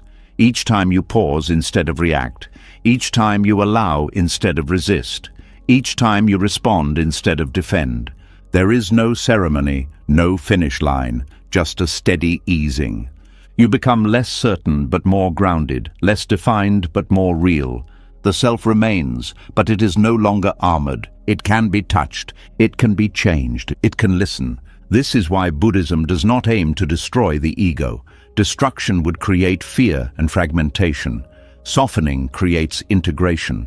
You do not lose yourself. You gain range, you gain responsiveness, you gain freedom from rigidity. The ego becomes a tool rather than a tyrant, a servant rather than a ruler.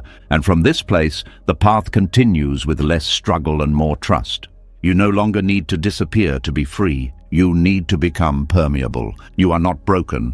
You are becoming. As the self softens and no longer needs to defend its edges, something else begins to loosen. The urge to explain, the need to define what you have been through, the quiet pressure to turn your inner changes into a story that makes sense to others and maybe even to yourself. At first, this urge feels harmless.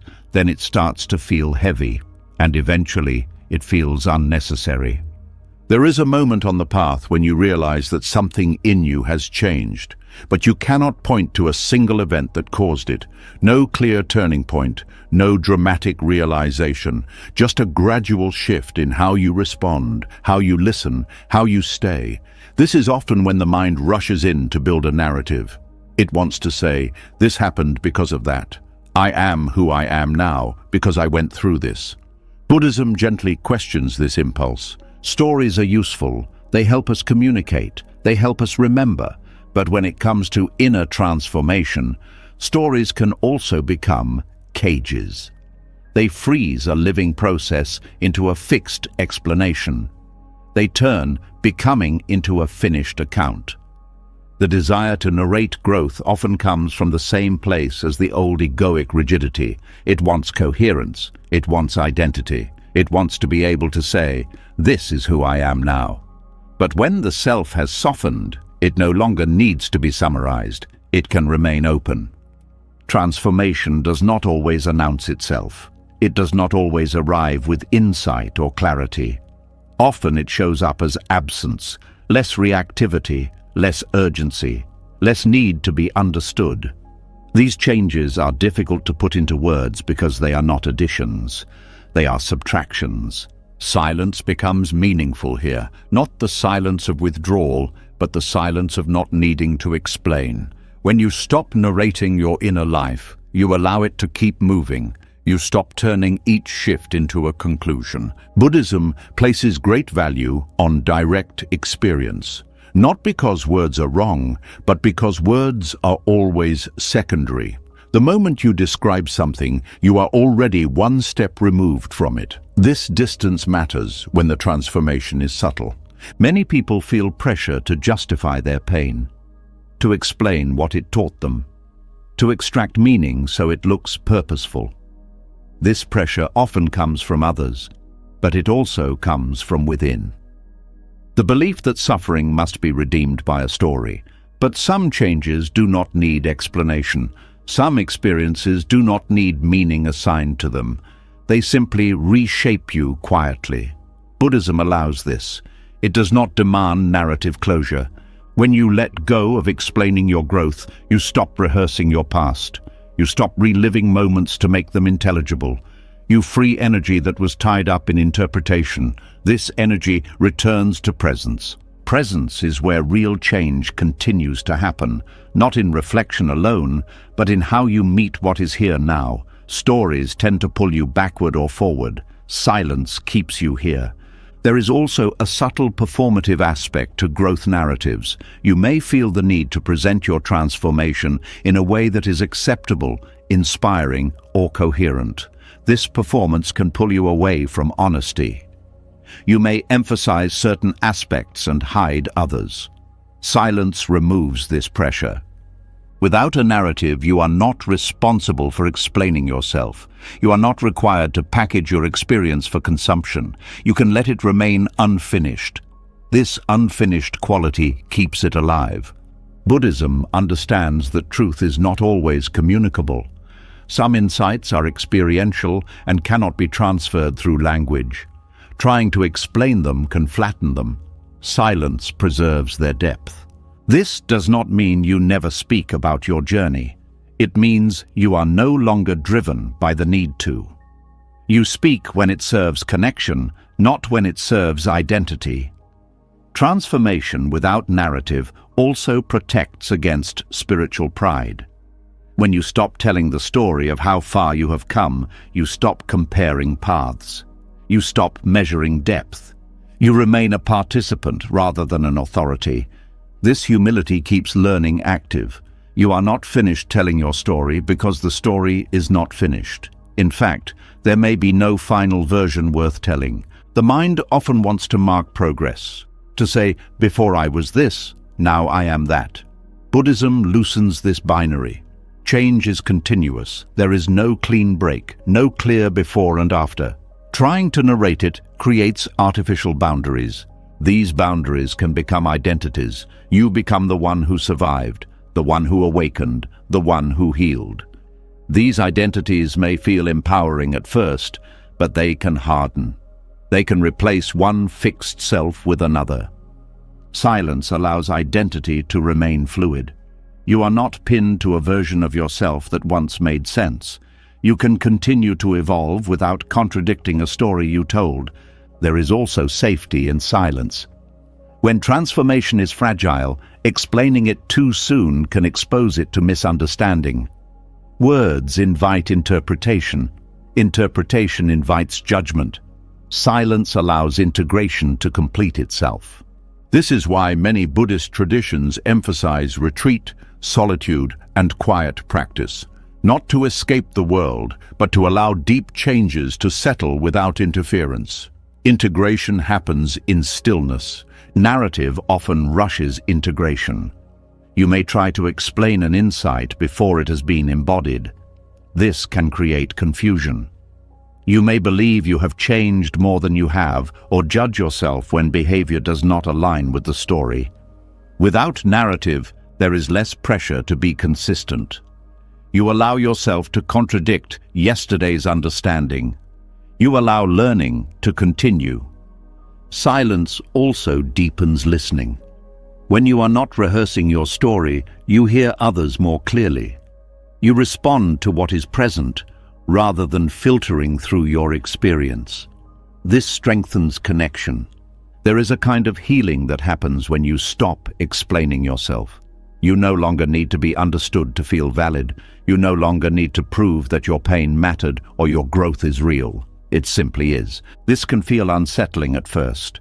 The story gave you a sense of grounding. Letting it go may feel like losing something, but what you lose is not meaning, it is control. Control over interpretation, control over how others see you, control over your own image. Buddhism sees this loss as freedom. Transformation without narrative does not mean forgetting the past. It means not living inside it. The past becomes a reference, not a residence. This shift changes how you relate to memory. Memories arise, but they do not demand explanation. They are allowed to be what they are. This reduces rumination. Silence also reveals what cannot be spoken because it has not resolved. Some experiences are still unfolding. Narrating them prematurely freezes them. Silence gives them room. This room allows emotions to move without being fixed into meaning.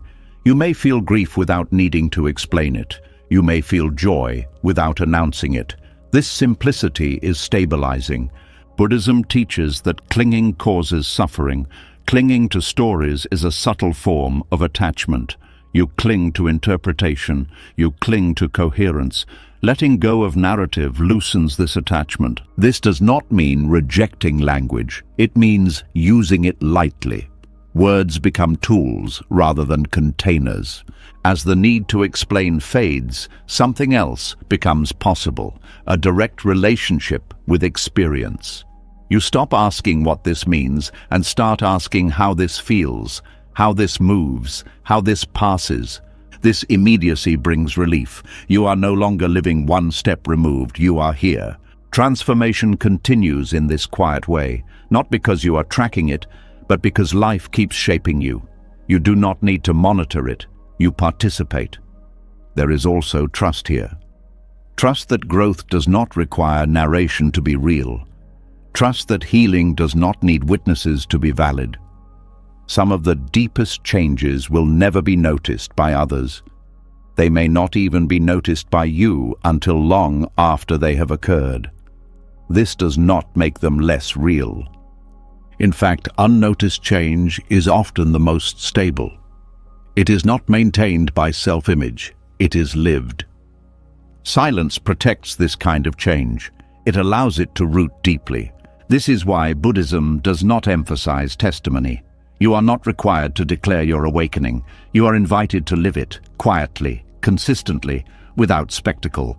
Living without narrative also softens regret. You stop replaying scenes to extract lessons. You allow the past to be complex, unresolved, human. This reduces self-criticism. You also stop demanding that pain be meaningful. Some pain does not resolve into insight. Some experiences simply shape you without explanation.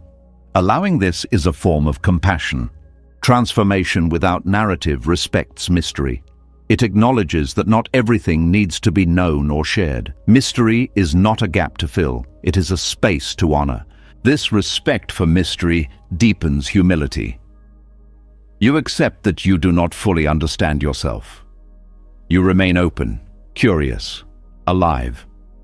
As this openness stabilizes, you may find that words return naturally, not as explanation but as expression, not as justification but as connection. You speak from presence, not from identity. You share without defining. You communicate without concluding. This is a different relationship to language. It is lighter, more playful, less invested, and when silence returns, you are not afraid of it. You know that silence is not absence, it is fullness without form. The deepest healing often happens here, in the absence of commentary, in the space where experience is allowed to be what it is without being turned into a story. You stop narrating your becoming, you let it continue, and in that letting something settles. Not clarity in words, but clarity in being. You are not required to explain your growth, you are allowed to live it, quietly, fully, and without conclusion. You are not broken, you are becoming.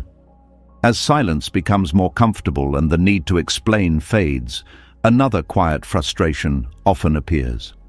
A familiar one.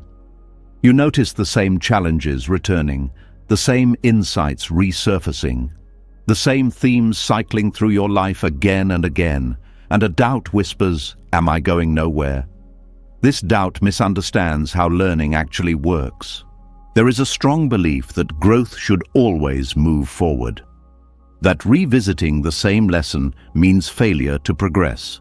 Buddhism sees repetition differently, not as a loop you are trapped in, but as a spiral that goes deeper each time it turns. Repetition is built into life. Breathing repeats, seasons repeat. The body renews itself through cycles. No one calls these stagnation. They are processes of maintenance and refinement. Inner growth follows the same logic. When a lesson returns, it is not because you ignored it. It is because you are ready to meet it from a new place. Each repetition happens under different conditions, with different awareness, with different capacity. What looks the same on the surface is not the same internally. The mind wants novelty. It wants the feeling of advancement, new ideas, new insights, new practices. Repetition feels dull by comparison, but depth rarely feels exciting. It feels familiar, subtle, quiet. Buddhism does not prioritize novelty. It prioritizes understanding, and understanding matures through repeated contact. The first time you encounter a lesson, it may remain conceptual. The second time, emotional. The third time, embodied. Each pass reveals a new layer. Take patience, for example. You may understand it intellectually. Later, you practice it under mild stress. Later still, you are tested under real pressure. Each repetition refines your relationship to patience. None of these stages cancel the others. They build on each other. This is why Buddhist practice often feels repetitive. Sitting again, breathing again, observing again. The repetition is intentional. It allows insight to sink below the level of thought. The belief that repetition equals failure comes from a goal-oriented mindset. You expect to graduate from lessons, to check them off. Buddhism challenges this. It sees life as an ongoing curriculum without a final exam. Revisiting the same emotional patterns, the same relational challenges, the same inner tensions is not a sign that you are stuck. It is a sign that these areas are central to your path. They return because they matter. Each return gives you a chance to respond differently. Even a small difference counts. A shorter reaction time, a softer inner voice, a quicker recovery. These shifts are easy to miss if you are looking only for dramatic change. Repetition also builds humility. You stop expecting mastery. You accept that some lessons accompany you for life. This acceptance reduces frustration. You work with what is present instead of wishing it away. Buddhism teaches that clinging creates suffering. Clinging to progress is a subtle form of this. When you demand constant forward movement, repetition feels threatening. When you release this demand, repetition becomes instructive. There is also compassion in repetition. You learn to be patient with yourself. You stop scolding yourself for not being done. This patience creates a supportive environment for deeper change.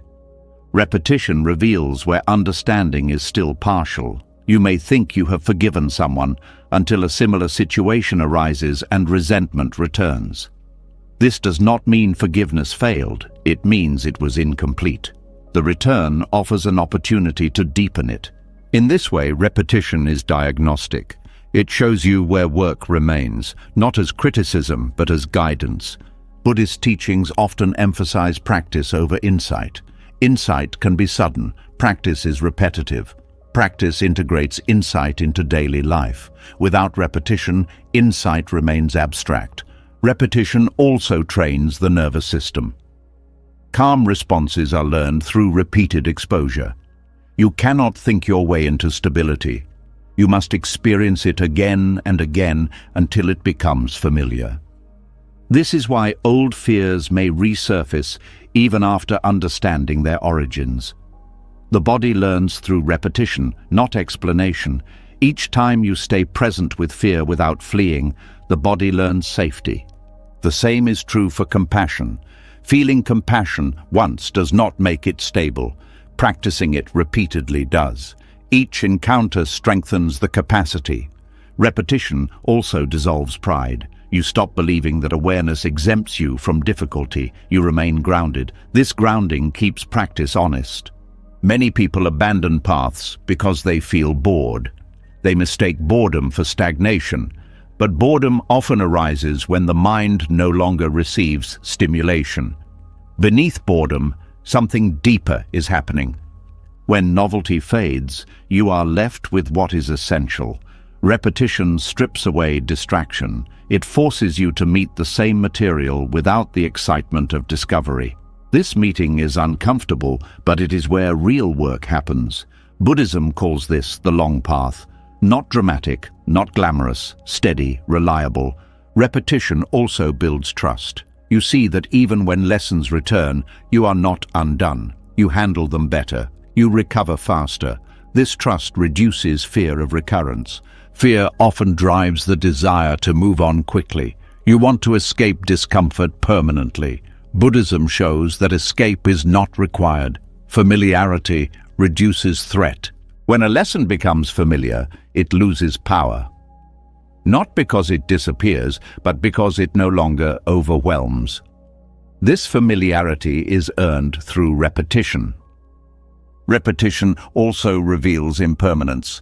Each time a lesson returns, it does so differently. Conditions change, you change. This variation shows that nothing is static, even within repetition. This understanding prevents despair.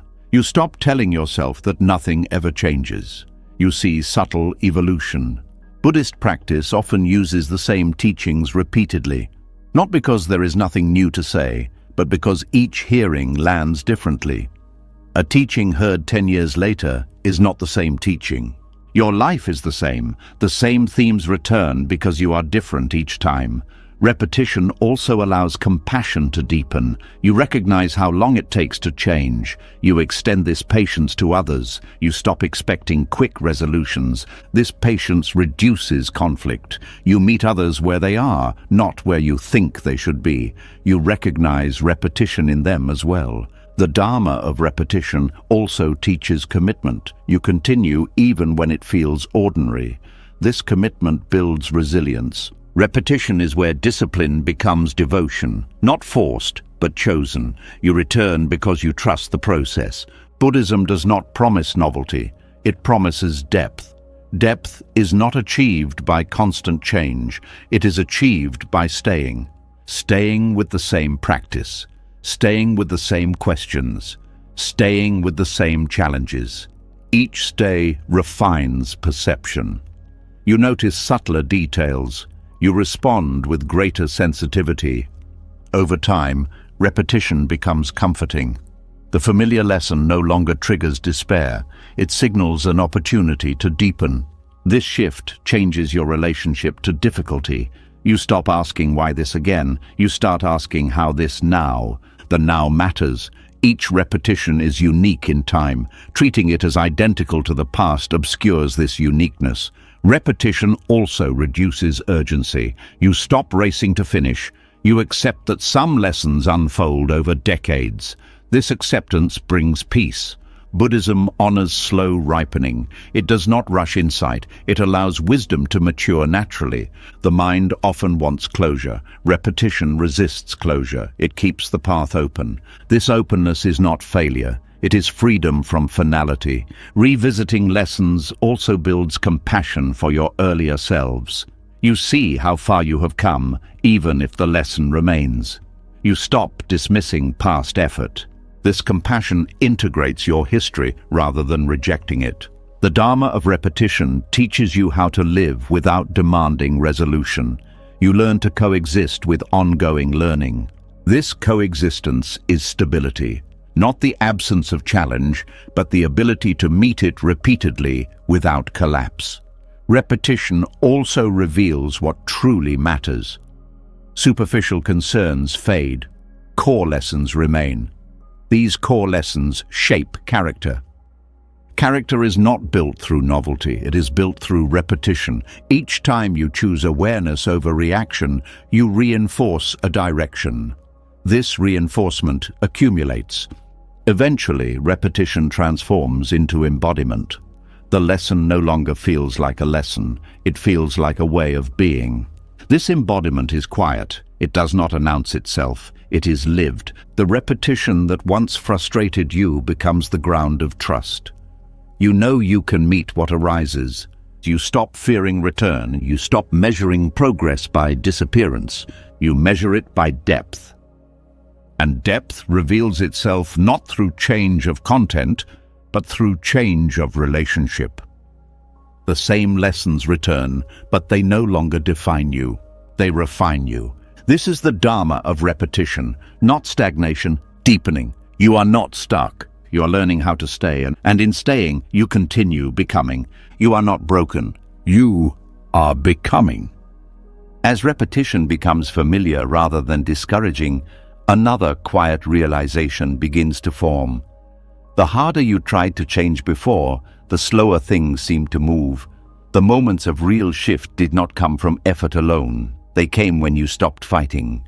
This realization feels almost wrong at first because everything you were taught says resistance is necessary. Buddhism points in the opposite direction. Acceptance is often misunderstood as giving up, as settling, as deciding nothing can change. But the acceptance spoken of here is something very different. It is the decision to stop arguing with what is already here. And paradoxically, this is what allows change to happen more quickly. Resistance consumes energy, not just mental energy, but emotional and physical energy as well. When you resist an inner state, part of you is constantly pushing against another part. This internal conflict creates tension. That tension slows learning. It tightens perception. It reduces flexibility. Radical acceptance releases this tension. When you stop trying to push an experience away, the system relaxes. And when the system relaxes, it becomes capable of reorganizing itself. This is not philosophy, it is observable. Think about moments when you were deeply anxious and tried to force calm. The anxiety likely intensified. But when you allowed the anxiety to be there without demanding its disappearance, it often softened on its own. Not instantly, but reliably. Acceptance removes the secondary suffering. The pain of pain is unavoidable at times. The pain of fighting pain is optional. When you drop the fight, what remains is workable. Buddhism does not ask you to like what is happening. It asks you to acknowledge it honestly. Acceptance is not approval. It is accuracy. You see clearly what is present without adding commentary about how it should not be this way. This clarity speeds change because it provides correct information. When you are resisting, perception is distorted. You see the emotion as an enemy. You exaggerate its threat. You narrow your options. Acceptance restores clarity. Non-resistance also builds trust. You learn that difficult states do not destroy you when you allow them. This trust reduces fear. Reduced fear allows exploration. Exploration leads to insight. Change driven by fear is unstable. It relies on constant vigilance. Change that arises from understanding is durable. It does not require constant effort to maintain. Radical acceptance also interrupts avoidance patterns. Many habits persist because they help you escape discomfort. When you stop needing to escape, the habit loses its purpose. It weakens naturally. This is why acceptance accelerates change. It removes the need for compensatory behavior. You are no longer trying to numb, distract, or control. You are present. Presence allows feedback. You feel the actual consequences of actions and thoughts. This feedback informs adjustment. Without resistance, learning becomes immediate. In Buddhist practice, this is why mindfulness is emphasized, not as a technique to achieve calm, but as a way to stay with what is happening. Staying allows experience to complete itself. Incomplete experiences repeat. Completed experiences integrate. Resistance prevents completion. You interrupt the process by pulling away. Acceptance allows the process to run its course. This applies to emotions, thoughts, and even identity shifts. When you resist who you are becoming, you slow the transition. When you allow the in-between, the new form emerges more naturally. Acceptance also changes how you relate to time. Resistance is impatient. It wants immediate results. Acceptance is patient. It allows organic pacing. This patience reduces pressure. Reduced pressure allows faster adaptation. The nervous system learns through safety. When you resist an experience, the body reads it as threat. When you accept it, the body reads it as safe enough to explore. Exploration leads to rewiring. This is why acceptance-based therapies are effective. They do not remove symptoms by force. They change the relationship to symptoms. The symptoms often reduce as a result. Buddhism understood this long before modern psychology. The instruction is simple but not easy. Stay, breathe, notice. Do not add extra struggle. The paradox is that effortful change often reinforces the belief that something is wrong. Acceptance removes this belief. When you no longer see yourself as broken, the system stops defending against itself. Self-defense is costly. It uses enormous energy. When defense drops, that energy becomes available for growth. Acceptance also fosters compassion. You are kinder to yourself when you stop demanding immediate improvement. This kindness creates a supportive environment. Growth thrives in support, not punishment. Punishment creates compliance, not transformation. Acceptance creates understanding. Understanding leads to voluntary change. Radical acceptance also clarifies values. When you stop fighting what is, you can see what actually matters. You respond based on clarity rather than reactivity. This response is efficient. It targets the real issue instead of the symptom. Acceptance also dissolves shame. Shame thrives on resistance. It says this should not be here. Acceptance says this is here, and I can still be present. Shame loses its grip when it is not fed. Without shame, change becomes less dramatic. You stop oscillating between effort and collapse. You move steadily. Acceptance does not remove responsibility. It changes its tone. You take responsibility without hostility. You adjust without self-hatred.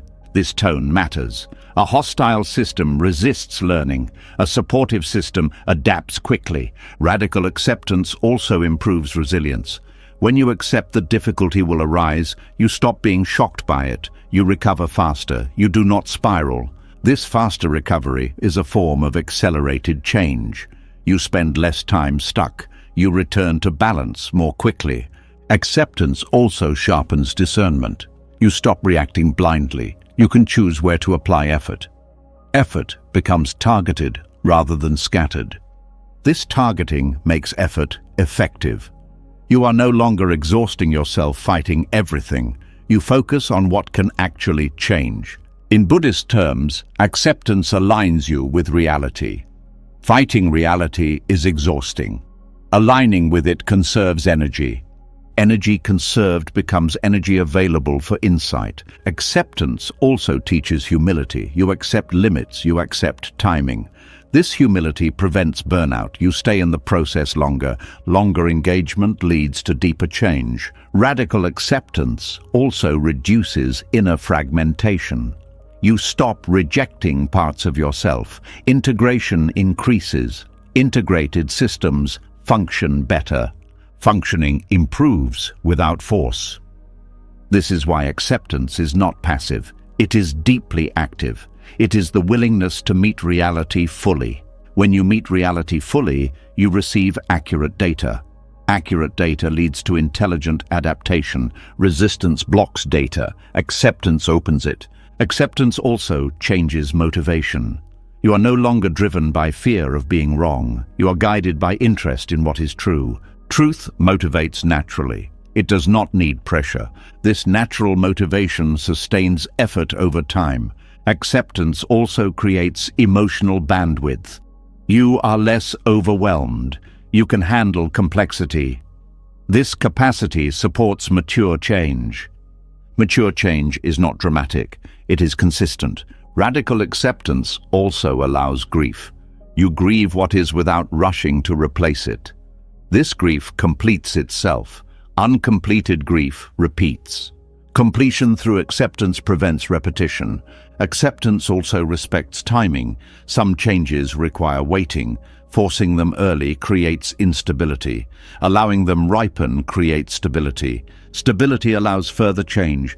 Acceptance also reduces comparison. You stop measuring yourself against ideals. You work with what is present. This focus improves effectiveness.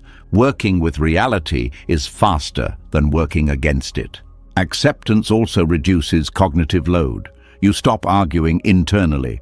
Mental clarity increases. Clarity supports insight. Insight supports change. The speed of change is not about intensity. It is about alignment. Radical acceptance aligns you with the actual conditions of your life. From this alignment, action becomes appropriate. Appropriate action produces results. These results are not always immediate, but they are reliable. Acceptance does not guarantee comfort. It guarantees honesty. Honesty accelerates learning. Learning accelerates evolution. This is the paradox. The moment you stop trying to force change, change begins to move on its own. Not because you gave up, but because you stopped interfering. Acceptance clears the path. You stop tripping over resistance. You stop dragging shame. You stop fighting yourself. What remains is movement. Quiet, steady, real. You are not stuck because you accept yourself. You move because you accept yourself. This is how non-resistance becomes the engine of transformation. This is how acceptance accelerates change. You are not broken. You are becoming. As acceptance begins to loosen, the inner struggle and change starts to move on its own. Another realization quietly comes into view. The question is no longer how to fix yourself or how to change faster. The question becomes simpler and more unsettling. Who is this self that has been changing all along? When you look closely, what you thought was solid starts to feel provisional. Supportive, yes. Necessary, yes, but not permanent. Identity often feels like who you are. Your personality, your roles, your history, your coping styles, your reactions. You may have spent years trying to improve these, heal them, or defend them. Buddhism invites a gentler and more accurate way of seeing. Identity is not your foundation. It is your shelter. A shelter is built for conditions. It protects against weather. It keeps you safe during storms, but it is not who you are, and it is not meant to last forever. When conditions change, shelters change. When storms pass, you step outside. Personality traits often develop as responses to early environments. You become quiet because loudness was unsafe. You become helpful because approval meant survival. You become independent because relying on others led to disappointment. These traits are not flaws, they are weatherproofing. They helped you live. Trauma responses work the same way. Hypervigilance, emotional numbness, people-pleasing, withdrawal. These are not defects in your character. They are intelligent adaptations to overwhelming conditions. They are structures built quickly to keep you standing when the ground was unstable. The problem begins when these shelters are mistaken for permanent architecture. When you believe that who you had to become is who you must always be. This belief creates rigidity. You defend traits that no longer serve you. You cling to roles long after their purpose has passed. Buddhism does not ask you to demolish identity. It asks you to understand it. When you understand identity as temporary shelter, something softens. You stop attacking it. You stop worshipping it. You begin to relate to it with respect and flexibility. This shift matters deeply. When you see identity as permanent, any threat to it feels existential. Criticism hurts more. Change feels dangerous. Loss feels annihilating. But when identity is seen as provisional, experience becomes workable. You can adapt without losing yourself. Shelters are built to be functional, not beautiful. Some parts may be awkward, some may be overbuilt, some may leak. Judging a shelter for not being perfect misses its purpose. It kept you alive. It allowed you to grow. Gratitude replaces shame when you see this clearly. Buddhist teachings on non-self are often misunderstood as denying identity. In truth, they deny permanence, not function. You still have a name. You still have preferences. You still have habits. But you no longer mistake these for essence.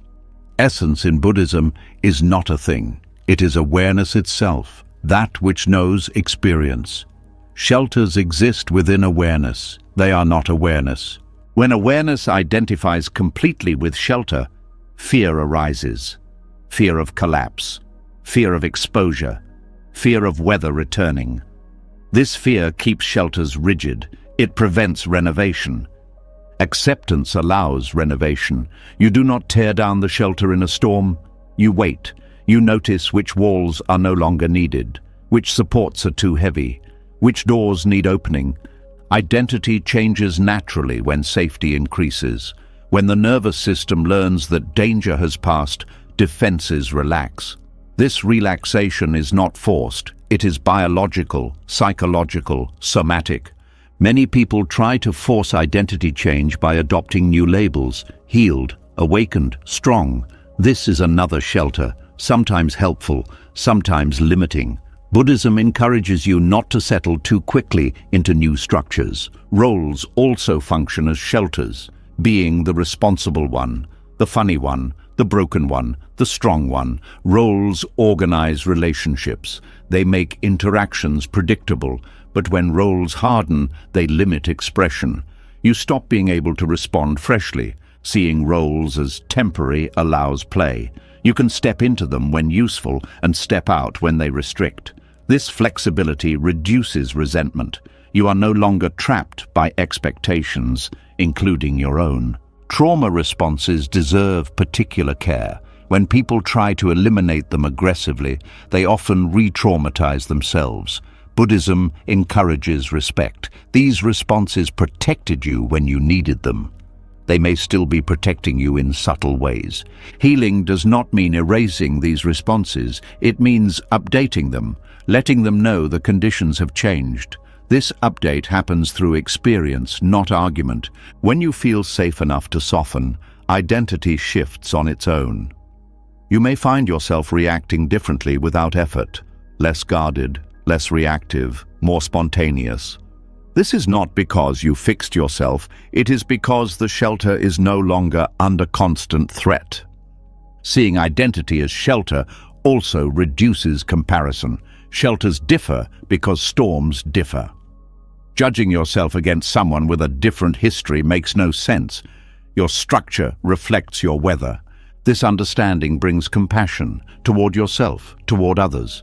You stop assuming people choose their traits freely. You recognize adaptation. Compassion does not mean accepting harm. It means understanding origin. From this understanding, boundaries can be set without hatred. Identity as shelter also explains why change can feel scary, even when it is positive. Leaving a shelter exposes you. Even if the weather is clear, vulnerability feels risky. Buddhism encourages gradual exposure. You step out when ready. You return when needed. There is no requirement to abandon shelter completely. Some parts remain useful, some traits continue to serve. The key is knowing you are not the structure. This knowing creates freedom. You can renovate without panic. You can let parts fall away without collapse. The mind often wants a new permanent identity once the old one loosens. Buddhism cautions against this. Any identity, no matter how refined, becomes a shelter again. Useful, but temporary. Freedom lies not in having no shelter, but in not mistaking shelter for home. Home, in Buddhist terms, is presence, awareness that remains whether shelter stands or falls. When you rest here, identity becomes lighter. You still show up, you still act, you still care, but you are less burdened by maintaining an image. This lightness changes relationships. You listen more. You defend less. You adapt more easily. Conflict becomes less threatening. Identity as shelter also reframes shame. Shame often arises when you judge your shelter for being inadequate. When you see it as survival-based, shame dissolves. Respect takes its place. Respect allows integration. You no longer exile parts of yourself. You understand their function and allow them to soften naturally. This softening is not loss, it is maturation. As shelters loosen, you may feel periods of disorientation. Who am I without this role, without this response? Buddhism treats this not as crisis, but as transition. Transitions are uncomfortable, they involve exposure, but they also allow growth. You may notice that identity becomes more contextual. You respond differently in different situations without feeling fake. This is responsiveness, not inconsistency. A rigid identity insists on sameness. A flexible one allows appropriateness. Appropriateness is wisdom, acting in accordance with conditions rather than image. This wisdom reduces suffering. You are no longer forcing yourself into shapes that no longer fit. Seeing identity as temporary shelter also reduces fear of loss. When roles change or fall away, you do not disappear, you adjust. This adjustment is not passive, it is intelligent. You retain what serves and release what burdens. Buddhism encourages this discernment, not clinging, not rejecting, understanding. When identity is no longer defended as essence, curiosity returns. You explore who you are becoming without needing certainty. This exploration keeps the path alive. You are not trying to arrive at a final self. You are learning how to adapt with care.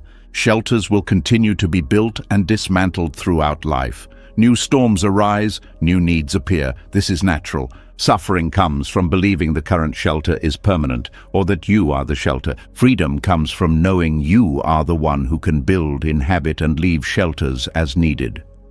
This knowing does not make you rootless, it makes you resilient. Resilience does not come from rigidity, it comes from flexibility.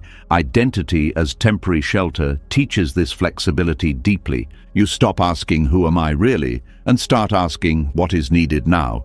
This question aligns you with life rather than image. Life is not static. Neither are you. You do not need to demolish yourself to grow. You need to recognize what you built to survive, and then allow it to evolve. Your personality is not a prison. Your trauma responses are not life sentences. They were shelters. They did their job. You can thank them. And when the weather changes, you can step outside. You are not broken. You were protected, and now you are becoming. As the shelters of identity loosen and no longer feel like solid ground, a strange quiet often follows. The old labels fall away. The familiar roles no longer fit, and instead of clarity, there is space. For many people, this space feels frightening. For Buddhism, it is a sign of depth. There comes a moment on the path when you cannot honestly say who you are anymore. Not because you are lost, but because the answers you once used no longer feel true. This moment is often mistaken for collapse. It is described as a crisis, a failure, a breakdown of self. But from a deeper view, it is something else entirely. It is the courage to remain without a mask. Not knowing who you are feels uncomfortable because identity has always functioned as orientation. It tells you how to act, what to expect, where you belong. When that orientation dissolves, the mind searches desperately for replacement. It wants a new name, a new story, a new certainty. Buddhism invites you to resist that rush.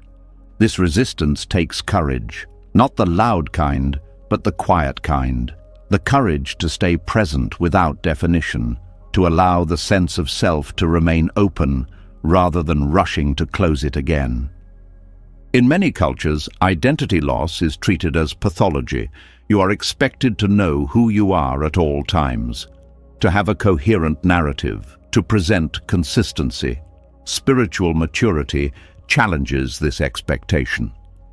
It recognizes that rigid identity is not stability. It is limitation. When you no longer cling to fixed self-definitions, you are not empty. You are available to respond rather than perform, available to learn rather than defend, available to change without betraying yourself. This availability often arrives after deep inner work, after acceptance has softened resistance, after shelters have been seen as temporary. The ground beneath you shifts, and what remains is awareness without a script. This state can feel like floating, like being between worlds.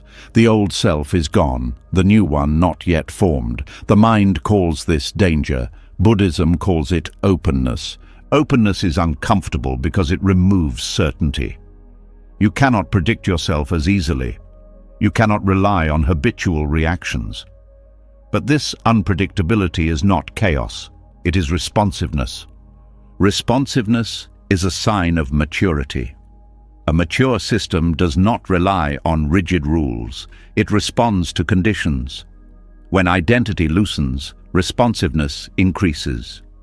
Not knowing who you are also dissolves comparison. Without a fixed identity, there is no one to measure against others. Competition loses meaning. You stop asking whether you are ahead or behind. You are simply here. This simplicity is deeply grounding. Paradoxically, when identity dissolves, presence strengthens. You are less preoccupied with self-image and more attuned to experience. The fear around identity loss often comes from the belief that without identity, you will disappear. Buddhism shows that awareness remains. You still function, you still care, you still act. The difference is that action arises from the moment rather than from a role. This shift is subtle but powerful. You respond because something is needed, not because it fits your image. This reduces inner conflict. You no longer have to choose between being authentic and being appropriate. Authenticity becomes responsiveness. The quiet courage of not knowing also dismantles pride. Pride relies on a stable identity. When identity is fluid, pride has nothing to attach to. This does not make you passive. It makes you honest. Honesty here means admitting that the self is not a finished product, that it changes with conditions, that it cannot be summarized fully. This honesty is freeing. Many people try to replace old identities with spiritual ones, the mindful one, the awakened one, the healer. These identities can be just as limiting. Buddhism cautions against this substitution. Any identity, spiritual or not, can become a cage. Not knowing protects against this. When you refuse to settle into a new label, you remain open to further learning. You avoid the trap of spiritual finality. This openness also deepens compassion. When you do not know who you are less likely to assume you know who others are. Judgment softens, curiosity grows. Curiosity is a sign of vitality. It keeps perception fresh. It allows you to meet people and situations without preconceived conclusions. Identity loss also reveals how much energy was spent maintaining a sense of self. When that effort relaxes, energy becomes available. You may feel more present, more spacious, even if you feel less certain. This energy supports deeper awareness. You notice subtler shifts. You listen more carefully. You react less automatically. The mind often tries to frame identity loss as regression. It says you should have answers by now. Buddhism reframes this. Not knowing is not regression. It is advanced honesty. Children ask who they are. Adolescents experiment with identity. Many adults stop questioning and settle into definitions. Spiritual maturity reopens the question, not out of confusion, but out of clarity that previous answers were incomplete. This reopening requires trust. Trust that you do not need to know who you are to live well. Trust that presence is enough. This trust grows through experience. You see that even without a fixed identity, you can navigate life. You can make decisions. You can relate. You can care. Decision-making changes in this state. You are less guided by what aligns with your identity and more by what aligns with values. Values are more stable than identity because they are relational rather than definitional. Values like kindness, honesty, and care do not require a fixed self. They guide action without defining who you are. This is a more flexible orientation. Not knowing who you are also allows grief. You may grieve the loss of certainty, the loss of a clear narrative. Buddhism allows this grief. It does not rush you to replace what was lost. Grief completes the transition. It honors what identity provided without clinging to it. As grief passes, curiosity returns. Who might I be without this story? This question is not anxious. It is open. Open questions keep the path alive. Closed answers end it. The quiet courage of not knowing also reduces fear of change. When you are not attached to a fixed self, change does not threaten your existence. It becomes part of the process. This reduces anxiety around aging, loss, and transition. You adapt more easily because you are not defending a particular version of yourself. Identity loss also clarifies what is essential. Without labels, what remains? Presence, sensitivity, care. These qualities do not depend on identity. They arise naturally. This realization shifts motivation. You are less driven to become someone and more interested in being present. Presence becomes the practice. Presence does not require identity. It requires attention. Attention reveals impermanence. Thoughts arise and pass. Emotions shift. Roles change. Awareness remains. Resting in awareness provides stability that identity cannot.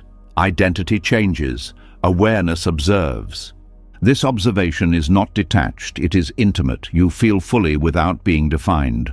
The courage to not know also invites humility.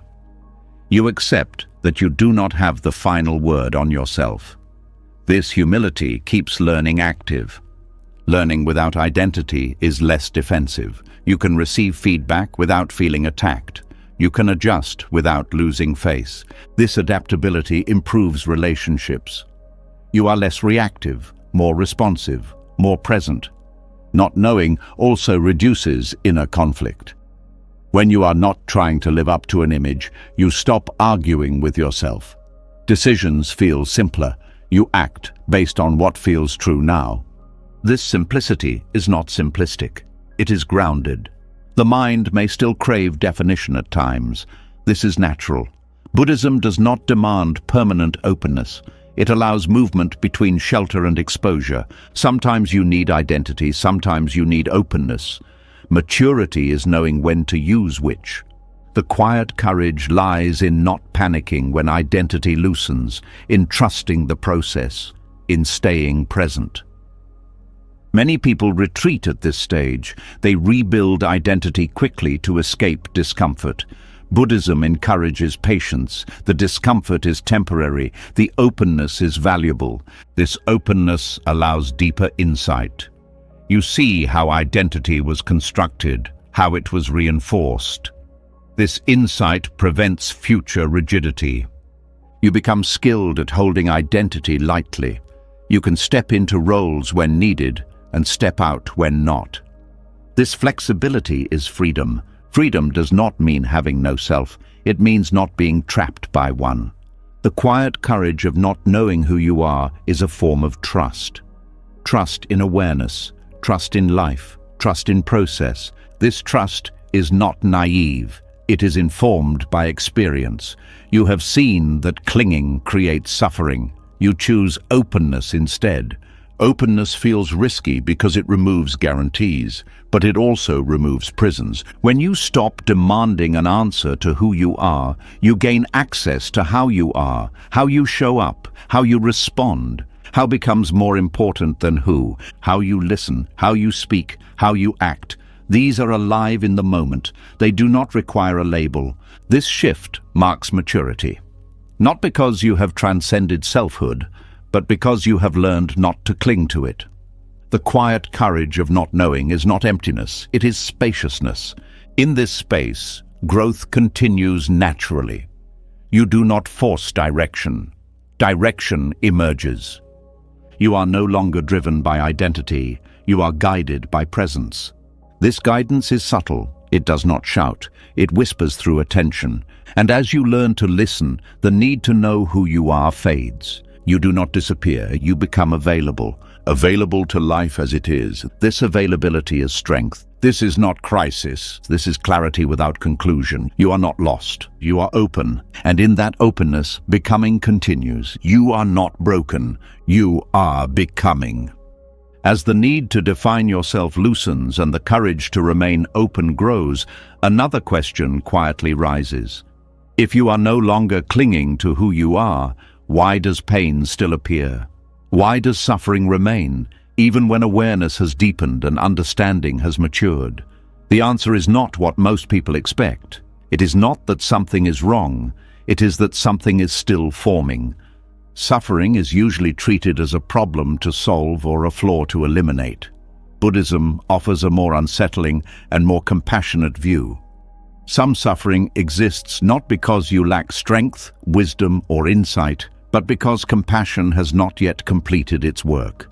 Pain can remain where empathy has not fully arrived. This does not mean suffering is good or necessary forever. It means suffering has a function beyond punishment or failure. It points to places where the heart has not yet learned how to include. Empathy is not automatic. It is learned through contact, through vulnerability, through being touched by experience rather than protected from it. Until empathy matures, suffering persists as a kind of signal. Not a moral signal, but a relational one. Much of human pain comes from separation. Feeling alone in experience, feeling unseen, feeling misunderstood. Even when you intellectually understand suffering, if it is still held in isolation, it continues. Compassion forms when isolation dissolves. Early in life, many people learn to survive by closing parts of themselves. Emotions are hidden, needs are suppressed, pain is endured silently.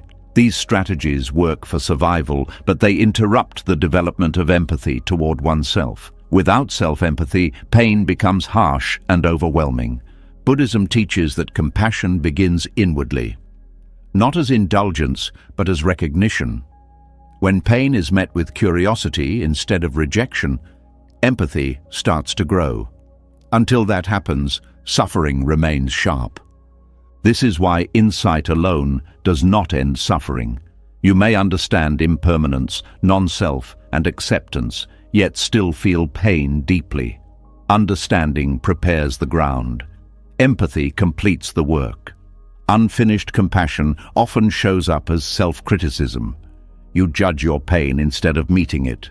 You analyze instead of feeling. You explain instead of accompanying. This creates distance. Distance sustains suffering. Empathy closes that distance. It does not fix pain, it sits with it. This sitting changes the quality of experience. Pain held with empathy softens. Pain held without it hardens.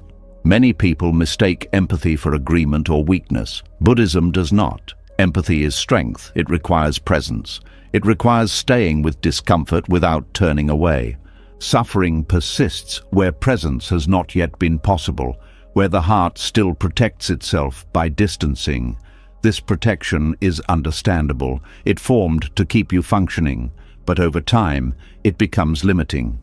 Empathy dissolves this limitation gradually.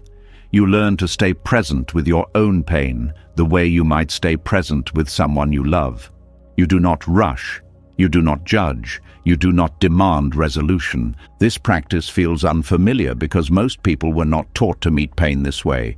They were taught to endure, escape, or overcome. Empathy offers a fourth option: accompany. Accompaniment changes everything. Pain that is accompanied no longer needs to shout. It no longer needs to escalate to be noticed. It trusts that it will be met. This trust is not conceptual, it is felt. The nervous system relaxes when it senses empathy. This relaxation allows processing. Processing allows integration. Integration reduces suffering. This is not quick work. Empathy matures slowly. It deepens through repeated contact. Each time you meet pain without resistance, compassion grows. Each time you turn away, the work remains unfinished. This is why suffering often returns in similar forms, not because you failed, but because empathy was partial. Each return is an invitation to deepen it.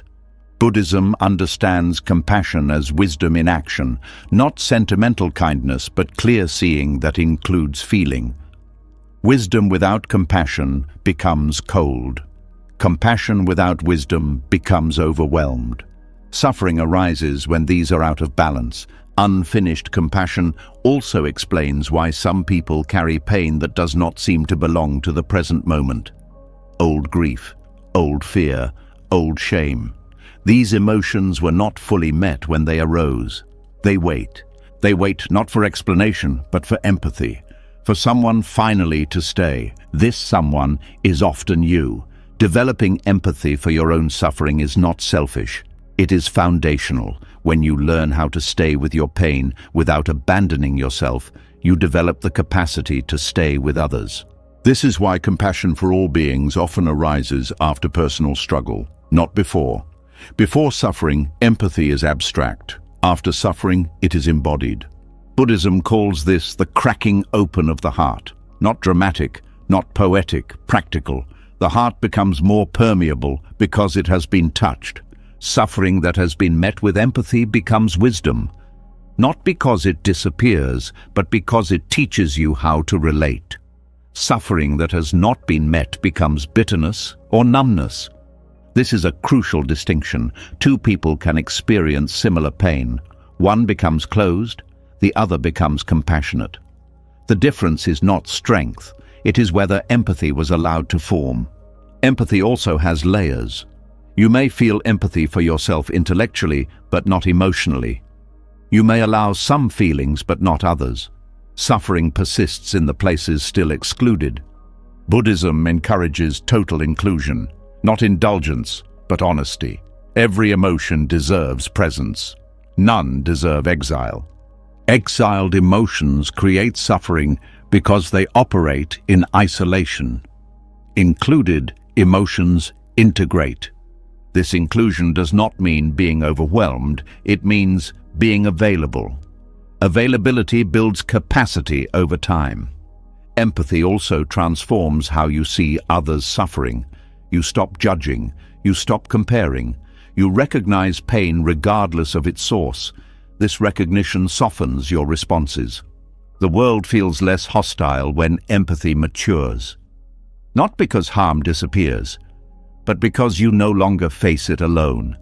Unfinished compassion often shows up as urgency. You want pain to stop quickly. This urgency is a sign that empathy is not yet stable. Stable empathy is patient.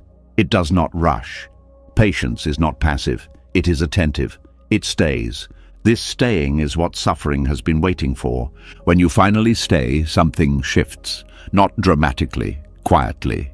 The pain feels less sharp, less personal, more workable.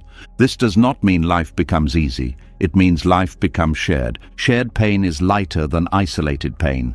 Empathy also dissolves shame. Shame survives on isolation. When pain is met with compassion, shame loses its power. This is why suffering often decreases when shared with someone who truly listens.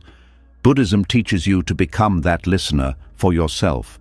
This inner listening is transformative. You stop abandoning yourself in moments of difficulty. You become a stable presence. Stability does not come from eliminating pain. It comes from being able to stay with it. Suffering as unfinished compassion also reframes meaning. You no longer ask why this is happening to you. You ask how this is asking to be met. This question shifts attention from explanation to relationship. Relationship heals, not by fixing but by connecting. Empathy also reveals interdependence. You see how your pain connects to others' pain. You recognize shared vulnerability.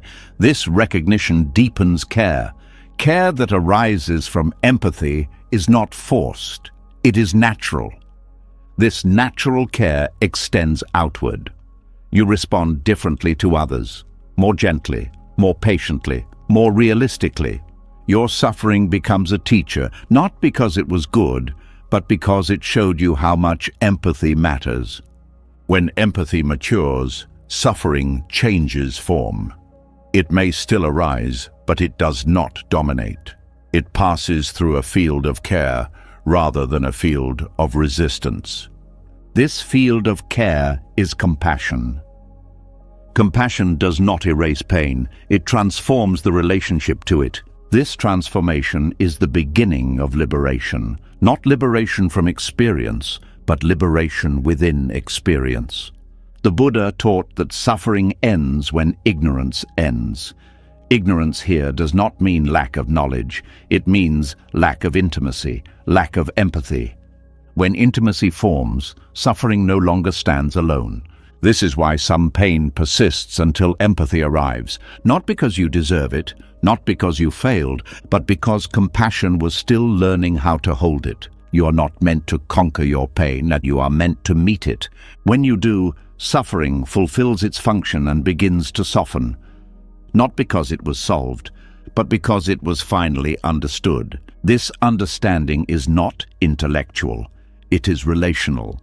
And in that relationship, something heals. You are not broken, your compassion was still forming, and as it forms, becoming continues, quietly, gently, truthfully. As compassion finishes what suffering began, something else often follows that few people talk about honestly. You might expect relief, calm, a sense that everything finally settles. But instead, life can feel more unstable than before. Relationships strain, old comforts stop working. The ground under your sense of self shifts again. This is not a mistake. This is often what awakening actually looks like at first. There is a popular image of enlightenment as permanent peace, a calm smile, a life untouched by disturbance. Buddhism does not promise this as the starting point. In fact, early awakening is more likely to feel like disruption than serenity. It removes illusions before it offers ease. Awakening means seeing clearly, and clear seeing does not always feel good. When you begin to see how much of your life was built on avoidance, compromise, or unconscious habit, comfort is disturbed. You can no longer unsee what you see. This creates tension between awareness and the structures of your life. Old comforts often depend on unconsciousness, distraction, routine, agreement not to look too closely. Awakening disrupts these agreements. Things that once soothed you may start to feel empty. Conversations may feel shallow. Activities may feel misaligned. This loss of comfort can feel like loss of self. Relationships are especially affected. When you change internally, relational dynamics shift. You may become less willing to play certain roles, less patient with dishonesty, less able to ignore what feels wrong. This can confuse or threaten others. It can also confuse you. People may say you have changed, sometimes with concern, sometimes with resistance. Awakening removes your ability to maintain harmony at the cost of truth. This does not make you better than others. It makes you less able to pretend. This can feel lonely, not because you are superior, but because your inner reference point has moved. You are no longer guided primarily by approval or familiarity. You are guided by alignment. Alignment can disrupt belonging before it creates a deeper form of it. Self-image also destabilizes. You may no longer recognize yourself in the mirror of your own expectations. The traits you once relied on may no longer feel authentic. Confidence may waver. Certainty may disappear. This is not regression, it is reorganization. Awakening dissolves false stability. It removes the sense of control that came from not seeing clearly. What replaces it at first is not peace, but honesty. Honesty can be unsettling. Buddhism recognizes this phase and does not rush it. It understands that the nervous system needs time to adjust. Seeing truth faster than you can integrate it creates strain. This strain is not failure. It is a sign that awareness is ahead of habit. Enlightenment is not a single event. It is a process of alignment catching up to insight. Early insight exposes misalignment. Later practice integrates it. This is why awakening can initially increase sensitivity. You feel more, you notice more, you react more strongly at first. Old numbness fades before new stability forms. This can feel overwhelming. Many people panic here. They assume something has gone wrong. They try to retreat back into comfort. Buddhism encourages patience. This phase passes when integration is allowed. Integration requires gentleness. You cannot force peace. You must allow the system to reorganize at its own pace. Pushing for calm often recreates suppression. Awakening also disrupts ambition. Goals that once motivated you may lose their appeal. You may question paths you committed to. This questioning can feel destabilizing, but it is necessary. You cannot continue walking toward what no longer fits. This does not mean you abandon responsibility. It means you renegotiate it from alignment rather than obligation. The destabilization of awakening also reveals grief. Grief for lost illusions, for relationships that cannot continue unchanged, for identities that no longer hold. This grief is real. Buddhism allows it. Grief is not a sign you are wrong to awaken, it is a sign you cared. Awakening also removes certain protections. You may find it harder to ignore injustice, harder to numb pain, harder to tolerate harm. This can make the world feel harsher at first, but this sensitivity is not weakness. It is awareness before resilience has fully formed. Over time, resilience grows. The early stages of awakening often involve oscillation, moments of clarity followed by confusion, openness followed by contraction. This is normal. The system is learning a new way of being. Peace does not arrive all at once. It arrives in layers, first as honesty, then as stability, finally as ease. Many people give up during the honesty phase. They mistake discomfort for failure. Buddhism emphasizes that this discomfort is transitional. Awakening also challenges social identity. You may no longer fit neatly into groups that once defined you. This can create a sense of exile, but it also creates space for more authentic connection. Authentic connection often comes later. It cannot be forced. It arises when you stop performing. Self-image instability is especially uncomfortable. You may not know how to describe yourself anymore. Titles feel hollow, labels feel limiting. This is a sign that identity is loosening. Loosening identity creates freedom, but first it creates uncertainty. Uncertainty feels unsafe until trust develops. Trust develops through experience. You learn that you can function without rigid self-definition. You learn that presence is enough. Awakening also reveals internal conflict. Parts of you may resist change. Old habits may fight back.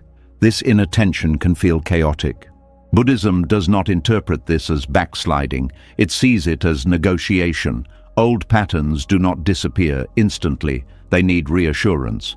This reassurance comes from compassion, not force. Awakening without compassion becomes harsh. Compassion softens the transition. Relationships that survive this phase often deepen. Those that do not may fall away. This loss is painful, but clinging would create more suffering. Awakening also changes how you experience pleasure. Superficial pleasures may lose intensity. Deeper joys may take time to appear. This gap can feel bleak, but it is temporary. As sensitivity recalibrates, joy returns in quieter forms, less dramatic, more stable. Early awakening also brings ethical sensitivity. You may feel troubled by actions you once ignored. This sensitivity can feel burdensome. Over time, it becomes clarity. You act more consistently with your values. This consistency brings peace. The discomfort of awakening often comes from living between worlds. The old way no longer fits.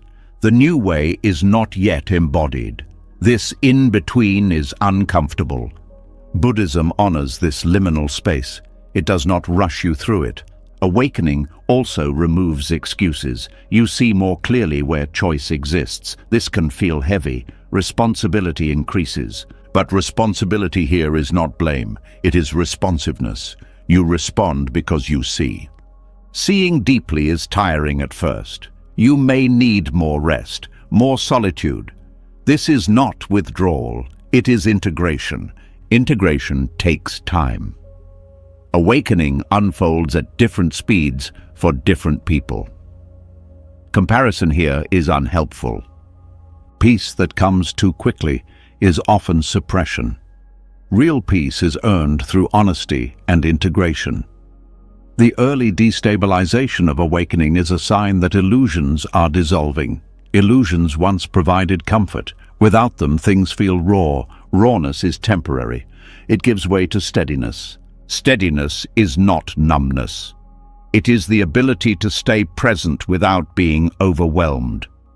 This steadiness develops gradually, through repeated contact with reality. Awakening is not an escape from life. It is deeper entry into it. This entry feels disorienting because you are no longer buffered by unconsciousness.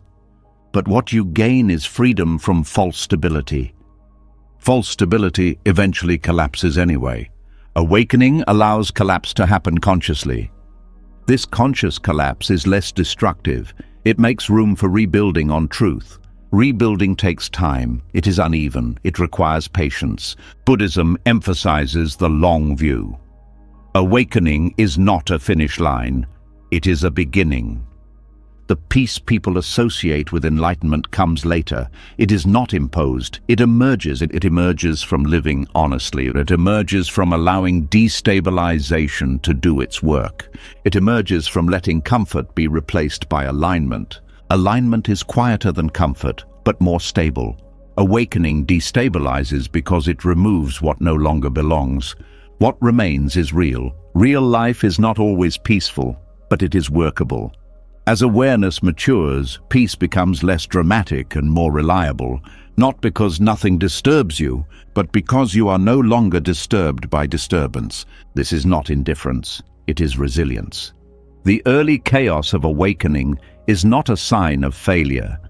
It is a sign that truth is reorganizing your life. You are not losing yourself, you are losing illusions. And in their absence, something more stable slowly forms. Not overnight, but honestly. You are not broken, you are awakening. And awakening at first is rarely peaceful. As the shock of awakening settles and the rawness begins to find its footing, another question quietly emerges. Not about truth, not about insight, but about direction. You may notice that practice has become central to your life, yet something feels slightly off. You are calmer in some ways, but distant in others. Clearer inside, yet strangely disconnected from the world around you.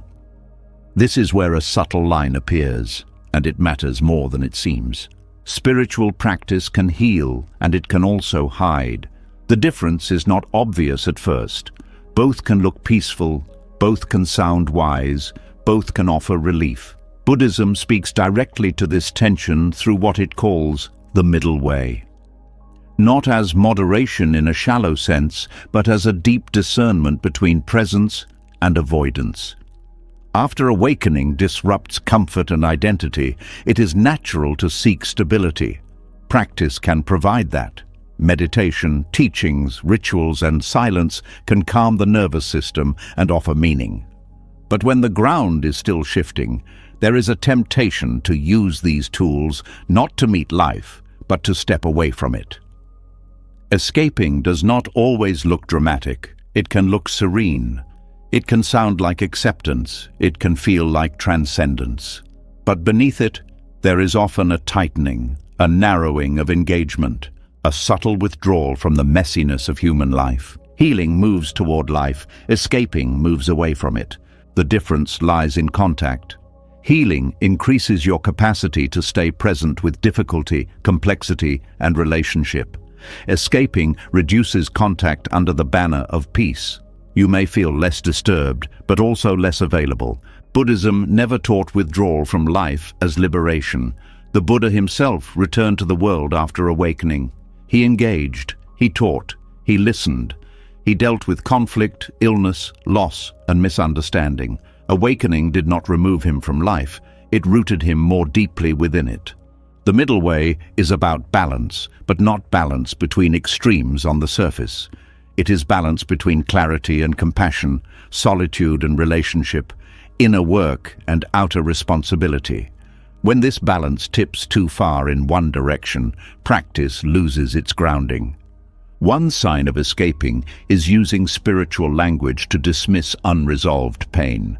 Saying things like, "Everything is empty, so it doesn't matter," or "This is just ego," instead of meeting grief, anger, or fear directly. This is not wisdom. It is avoidance dressed in insight. Another sign is a shrinking of empathy. If practice makes you less patient with others' struggles, less tolerant of emotion, or more detached from suffering, something is misaligned.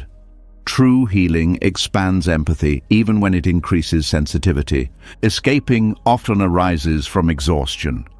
After intense destabilization, the system wants rest. This is understandable.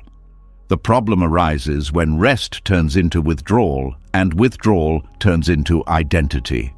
You may begin to identify as someone who is above certain concerns, beyond certain emotions, or uninterested in ordinary life. This identity feels safer than uncertainty, but it creates separation, and separation always brings suffering, even if it is quiet. The middle way does not reject retreat or solitude. It values them deeply, but it asks what they are serving. Are they helping you return to life with more clarity and care, or are they becoming a place to hide from unresolved engagement?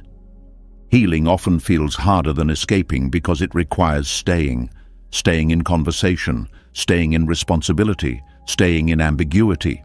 Escaping offers immediate relief. Healing offers lasting integration. One way to discern the difference is to notice what practice does to your relationships.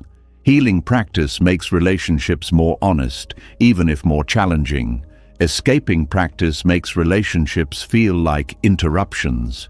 Another marker is how you relate to discomfort. Healing increases your ability to be with discomfort without needing to explain it away. Escaping reduces discomfort by avoiding situations that bring it up. Buddhism does not advocate comfort at all costs. It advocates clarity with compassion. Sometimes clarity means engaging in difficult conversations. Sometimes compassion means feeling pain rather than bypassing it. The middle way also applies to inner work. There is a point where constant self-examination becomes self-avoidance. You analyze endlessly but do not act. You reflect deeply but do not risk change. Healing moves insight into behavior. Escaping keeps insight in abstraction. Action here does not mean force. It means participation. You show up. You respond. You allow yourself to be affected. Escaping often carries a subtle fear of intimacy. Intimacy exposes vulnerability. Practice can become a way to remain composed rather than open. This composure is not peace, it is armor. The Buddha's teaching on the middle way emerged from his own extremes. Before awakening, he tried indulgence. Then he tried severe asceticism. Neither brought freedom. Freedom came from balance rooted in wisdom. This balance is dynamic, not fixed. At different times, you may need more inner work or more outer engagement. The middle way is not a rule, it is a continuous inquiry. A useful question is whether practice is making you more human or less, more patient or more distant, more grounded or more abstract. These answers change over time, and honesty is required. Healing does not eliminate struggle, it changes how you relate to it. Escaping tries to eliminate struggle by narrowing life. Healing expands your capacity, so struggle is no longer overwhelming. Another sign of escaping is spiritual perfectionism, the belief that you must maintain a certain state to be valid. This leads to suppression. Healing allows fluctuation. You are not required to be calm at all times. You are required to be honest. Honesty can be uncomfortable. It may reveal anger, desire, confusion, or grief that contradicts your spiritual self-image. The middle way asks you to include these without shame. Inclusion is healing. Exclusion is escaping. The middle way also protects against burnout. When practice is used to escape, energy drains over time. You become brittle. When practice supports healing, energy renews. You feel more alive, even when life is challenging. Buddhism emphasizes right effort. Not too tight, not too loose. Too tight creates tension and self-judgment. Too loose creates drift and avoidance. Right effort feels steady, sustainable. This steadiness shows up in daily life. You handle ordinary tasks with care. You engage with responsibilities without resentment. You allow pleasure without guilt. Escaping often devalues the ordinary. Healing honors it. Washing dishes, listening to a friend, paying bills. These are not distractions from practice. They are practice. The middle way dissolves the split between spiritual and mundane. Life becomes the field of awakening, not something to transcend. This does not mean you stop questioning. It means questioning includes action. You test insights in relationship. You see what holds up. Healing requires feedback. Escaping avoids feedback. When practice isolates you from others' responses, it loses grounding. Another sign is how you respond to conflict. Healing allows conflict to be worked through. Escaping avoids it under the guise of peace.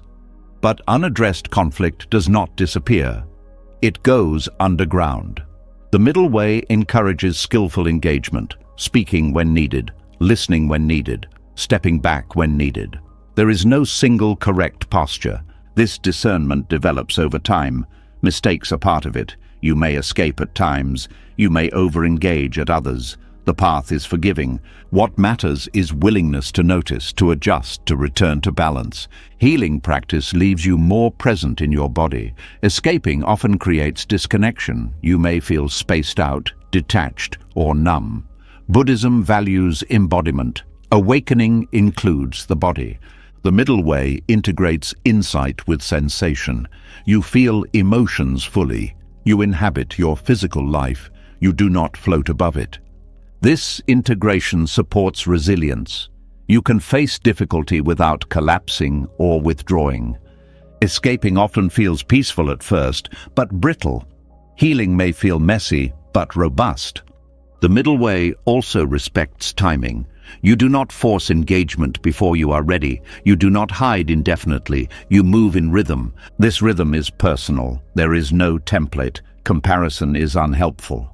The Buddha emphasized compassion as a measure of practice. If compassion is shrinking, something is off. If compassion is deepening, even amid difficulty, practice is aligned. Compassion includes yourself.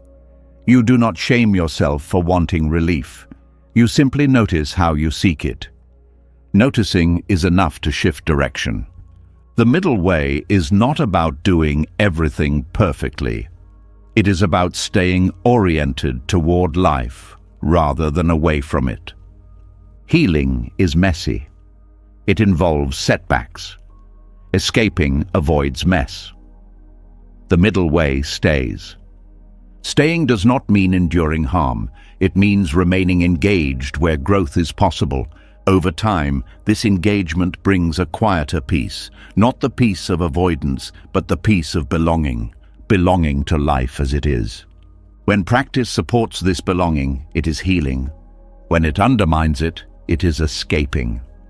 The difference is subtle. It requires ongoing attention, but you can feel it in the body, in relationships, in motivation. Healing feels alive. Escaping feels diminished. The middle way keeps you honest. It allows awakening to mature. It ensures that insight does not pull you away from life, but deeper into it. You are not here to disappear. You are here to participate. And when practice supports participation, it becomes a bridge rather than a refuge. A bridge between seeing and living, between insight and action, between becoming and being. You are not broken. You are learning how to stay. As practice finds its balance and the line between healing and escaping becomes clearer, another subtle pattern can appear. It does not feel harmful. In fact, it feels responsible, even wise. You tell yourself you are still working on things, still processing, still becoming. And without realizing it, life is placed on hold. The idea of being on a healing journey can be deeply supportive at first. It gives language to pain. It creates permission to slow down. It offers hope that things can change. But when the journey itself becomes an identity, healing quietly turns into postponement. This trap does not announce itself as avoidance. It presents itself as depth. You may spend years preparing to live rather than actually living. Always almost ready, always nearly healed, always one insight away from fully engaging. Buddhism is clear about this danger. Attachment does not only form around pleasure or pain, it also forms around improvement, around progress, around the idea of becoming someone better in the future. When healing becomes something you must finish before you are allowed to live, it stops being healing. It becomes a delay mechanism. The language of the journey can keep you oriented toward the future indefinitely. You frame your life as something that will begin once enough inner work is done. Relationships, risks, creativity, joy are deferred. Not rejected outright, but postponed. This postponement often feels justified. You tell yourself it is responsible to wait until you are more stable, more aware, more healed. But stability does not arrive all at once. Awareness is not a finish line. Healing does not conclude with a certificate. Life happens now, not after you are ready. Attachment to healing often arises from fear. Fear of repeating mistakes, fear of being hurt again, fear of harming others. These fears are understandable, but when they dominate, healing becomes a shield rather than a bridge. Buddhism does not teach healing as preparation for life. It teaches healing as participation in life. Insight is meant to be lived, not perfected in isolation. When you are attached to healing, every experience is evaluated. Is this too much for me right now? Does this align with my process? Am I ready for this? These questions can be useful, but when they become constant, they narrow life.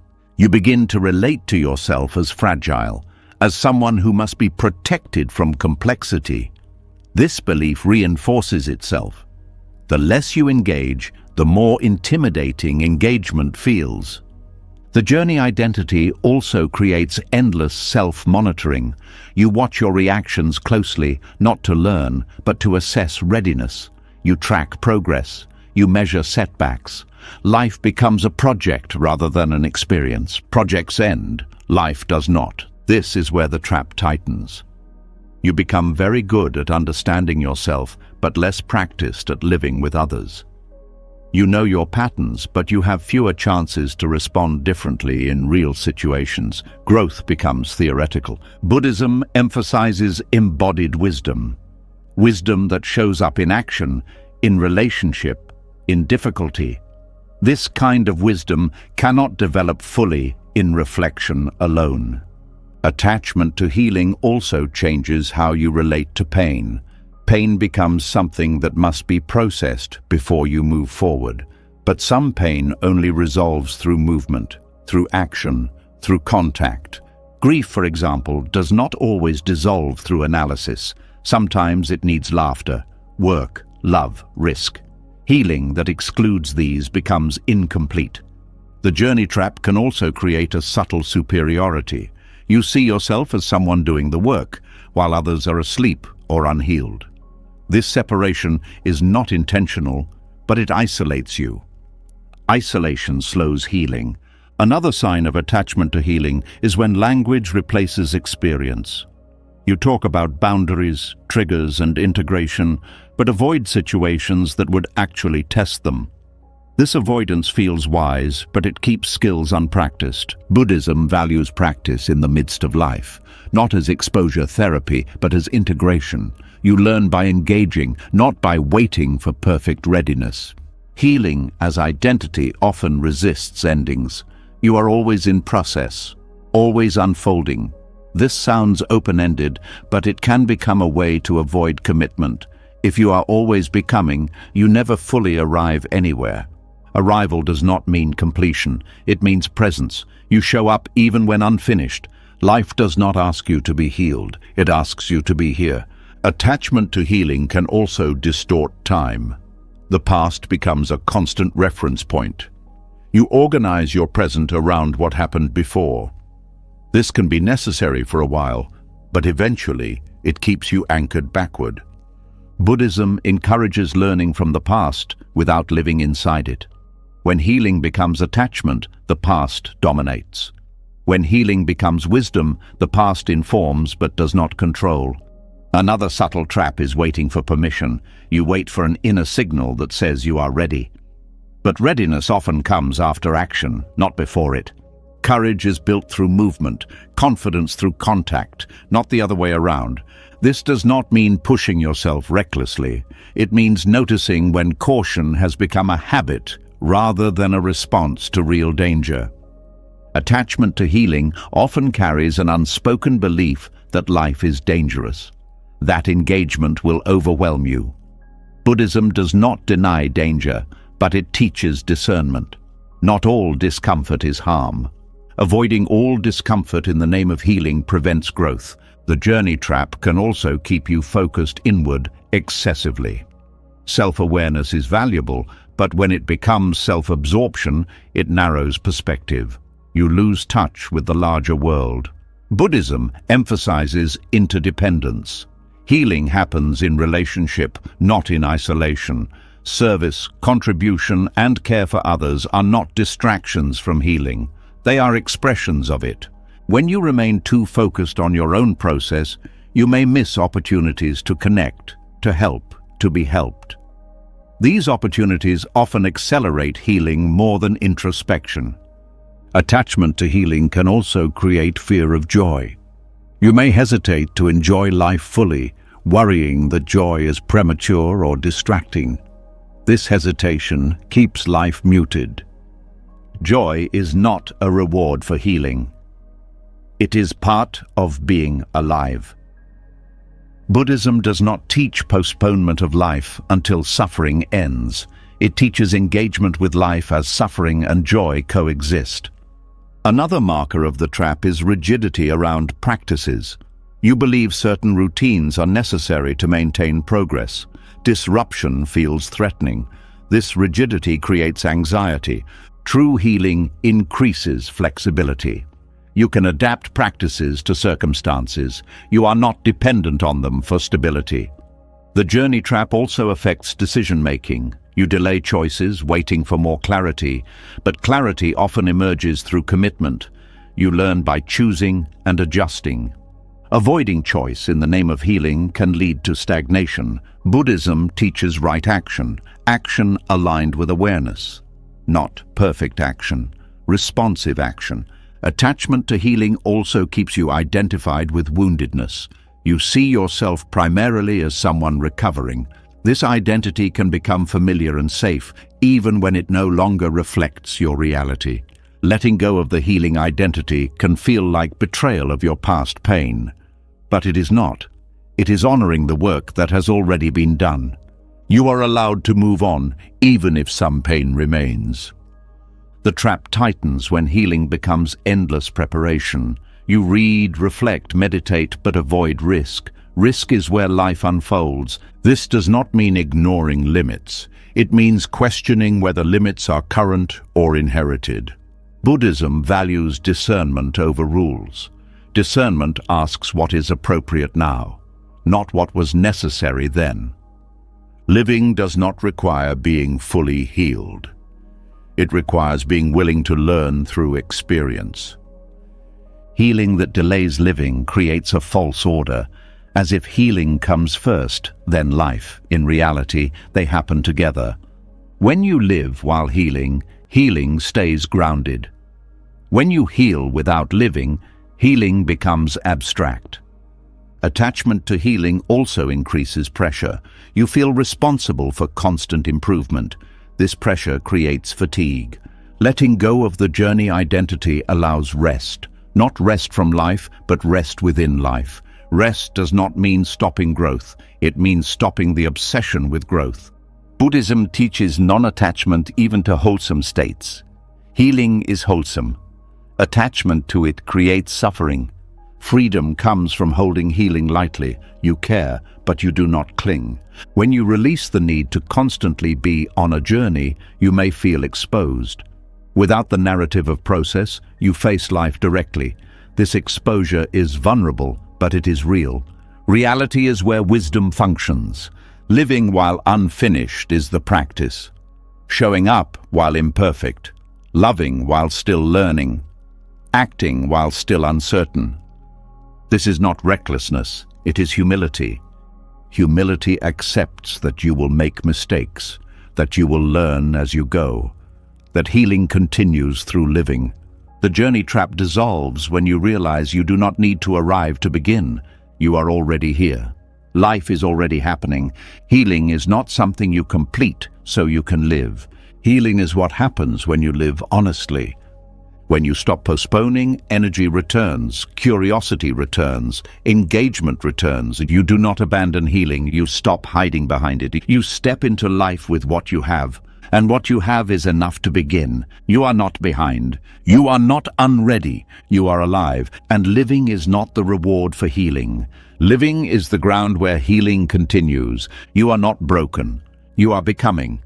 And becoming does not require waiting, as life is no longer postponed and you step into it without waiting to be finished. Something unexpected often rises. It is quiet.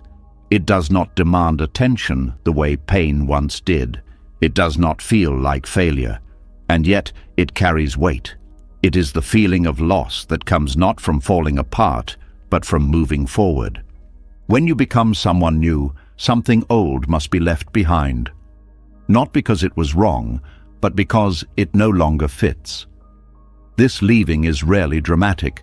There is no ceremony, no clear goodbye. There is just a soft ache that appears when you notice you no longer respond the way you used to. You no longer want what once defined you.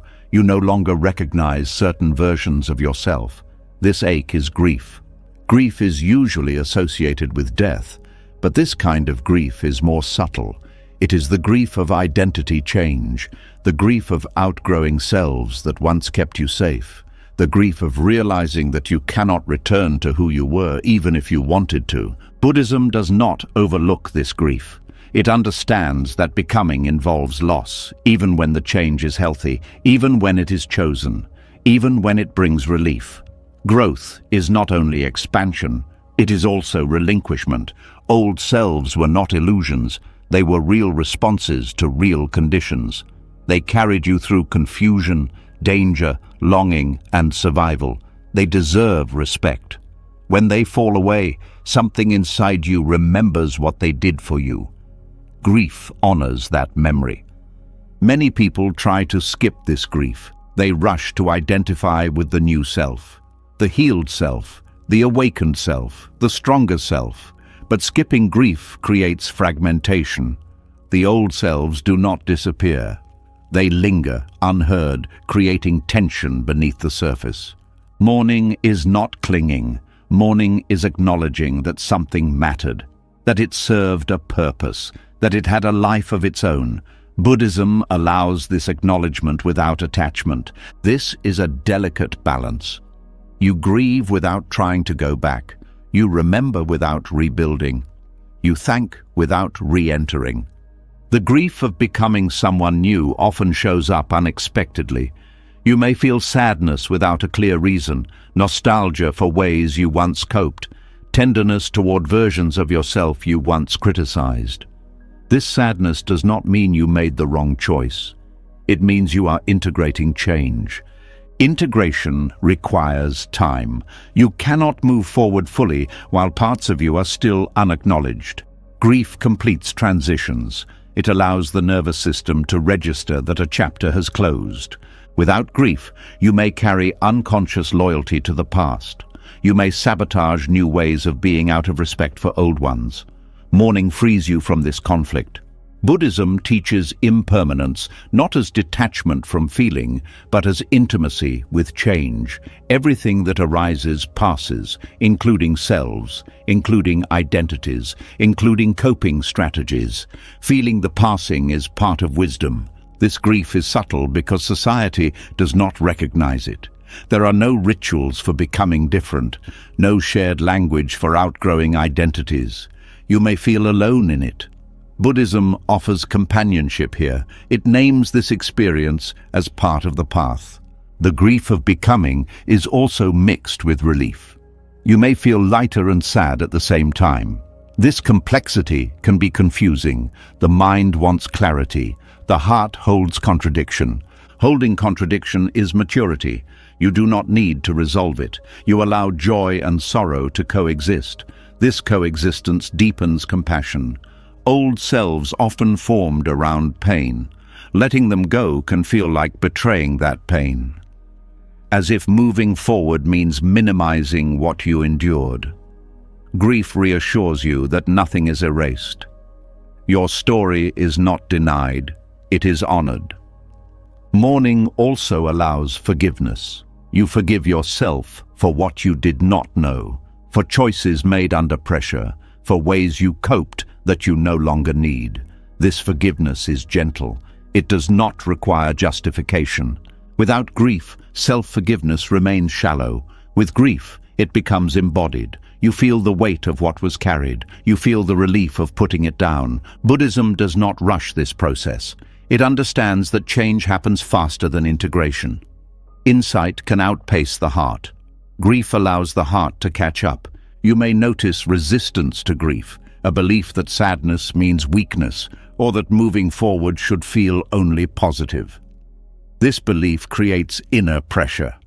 Buddhism releases this pressure by allowing full emotional range. Grief is not regression. It is completion. The subtle grief of becoming someone new also shows up in relationships. You may mourn dynamics that no longer exist, conversations that no longer resonate, ways of connecting that no longer feel honest. This loss can feel isolating. You are not wrong for missing what you no longer want. Missing does not require returning. It requires honoring. Some relationships end, some change, some grow deeper. Grief allows you to accept these shifts without bitterness. Grief also protects against arrogance. When you mourn who you were, you remain connected to your humanity. You do not look down on your past self. You bow to it. This bowing creates continuity. You are not cutting yourself off from who you were. You are integrating. Integration is the opposite of clinging. Clinging freezes identity. Integration allows movement. The grief of becoming someone new is often quiet. It does not demand attention. It surfaces in moments of stillness, in pauses, in unexpected tears. Buddhism encourages allowing these moments rather than distracting away from them. Allowing grief does not mean indulging it endlessly. It means letting it pass through. Grief that is felt moves. Grief that is avoided stagnates. Stagnant grief can masquerade as doubt. You question your direction. You wonder if change was a mistake. Often this doubt is not about the future. It is about unacknowledged loss. When you name the loss, doubt softens. You can move forward with clarity rather than confusion. Mourning old selves also releases fear of future change. When you know you can grieve without collapsing, change becomes less threatening. You trust your capacity to let go. This trust is essential for ongoing becoming. Life will continue to reshape you. Each reshaping involves loss. Grief becomes a skill rather than a crisis. Buddhism treats grief as wisdom in motion. It teaches you impermanence through feeling, not theory. You do not just understand that things change, you feel it. Feeling impermanence does not make you detached. It makes you tender. You care deeply because you know nothing lasts. This tenderness enriches life. You show up more fully. You appreciate moments without trying to freeze them. The grief of becoming someone new also reveals gratitude. You may feel thankful for the ways you survived, for the strength you had when you needed it. This gratitude does not require staying the same. Gratitude and grief often travel together. One honors what was given. The other releases what is no longer needed. Old selves often carried burdens you no longer need to bear. Grief allows you to set them down with respect. This respect prevents inner conflict. You are not fighting your past, you are releasing it. The mind often wants to label grief as a problem. Buddhism sees it as a natural response to change. When change is conscious, grief follows. This grief is not endless, it comes in waves. Each wave marks another layer of transition. You may grieve not only who you were, but who you thought you would be. Dreams that no longer align, expectations that have softened. This grief is also part of becoming. Letting go of imagined futures creates space for real ones. Mourning does not mean clinging to the past. It means allowing it to pass fully. You do not carry it forward unfinished. Unfinished grief weighs you down. Finished grief frees energy. This energy returns as presence. You feel more grounded, more real, less divided. The subtle grief of becoming someone new often deepens compassion for others. You recognize how hard change is. You stop rushing people through their transitions. You offer patience. This patience enriches connection. You meet others where they are, not where you think they should be. Buddhism honors this patience. It does not demand speed. It values depth. Depth includes grief. As you allow grief, identity becomes lighter. You are less defined by what you were. You are not yet defined by what you are becoming. You rest in between.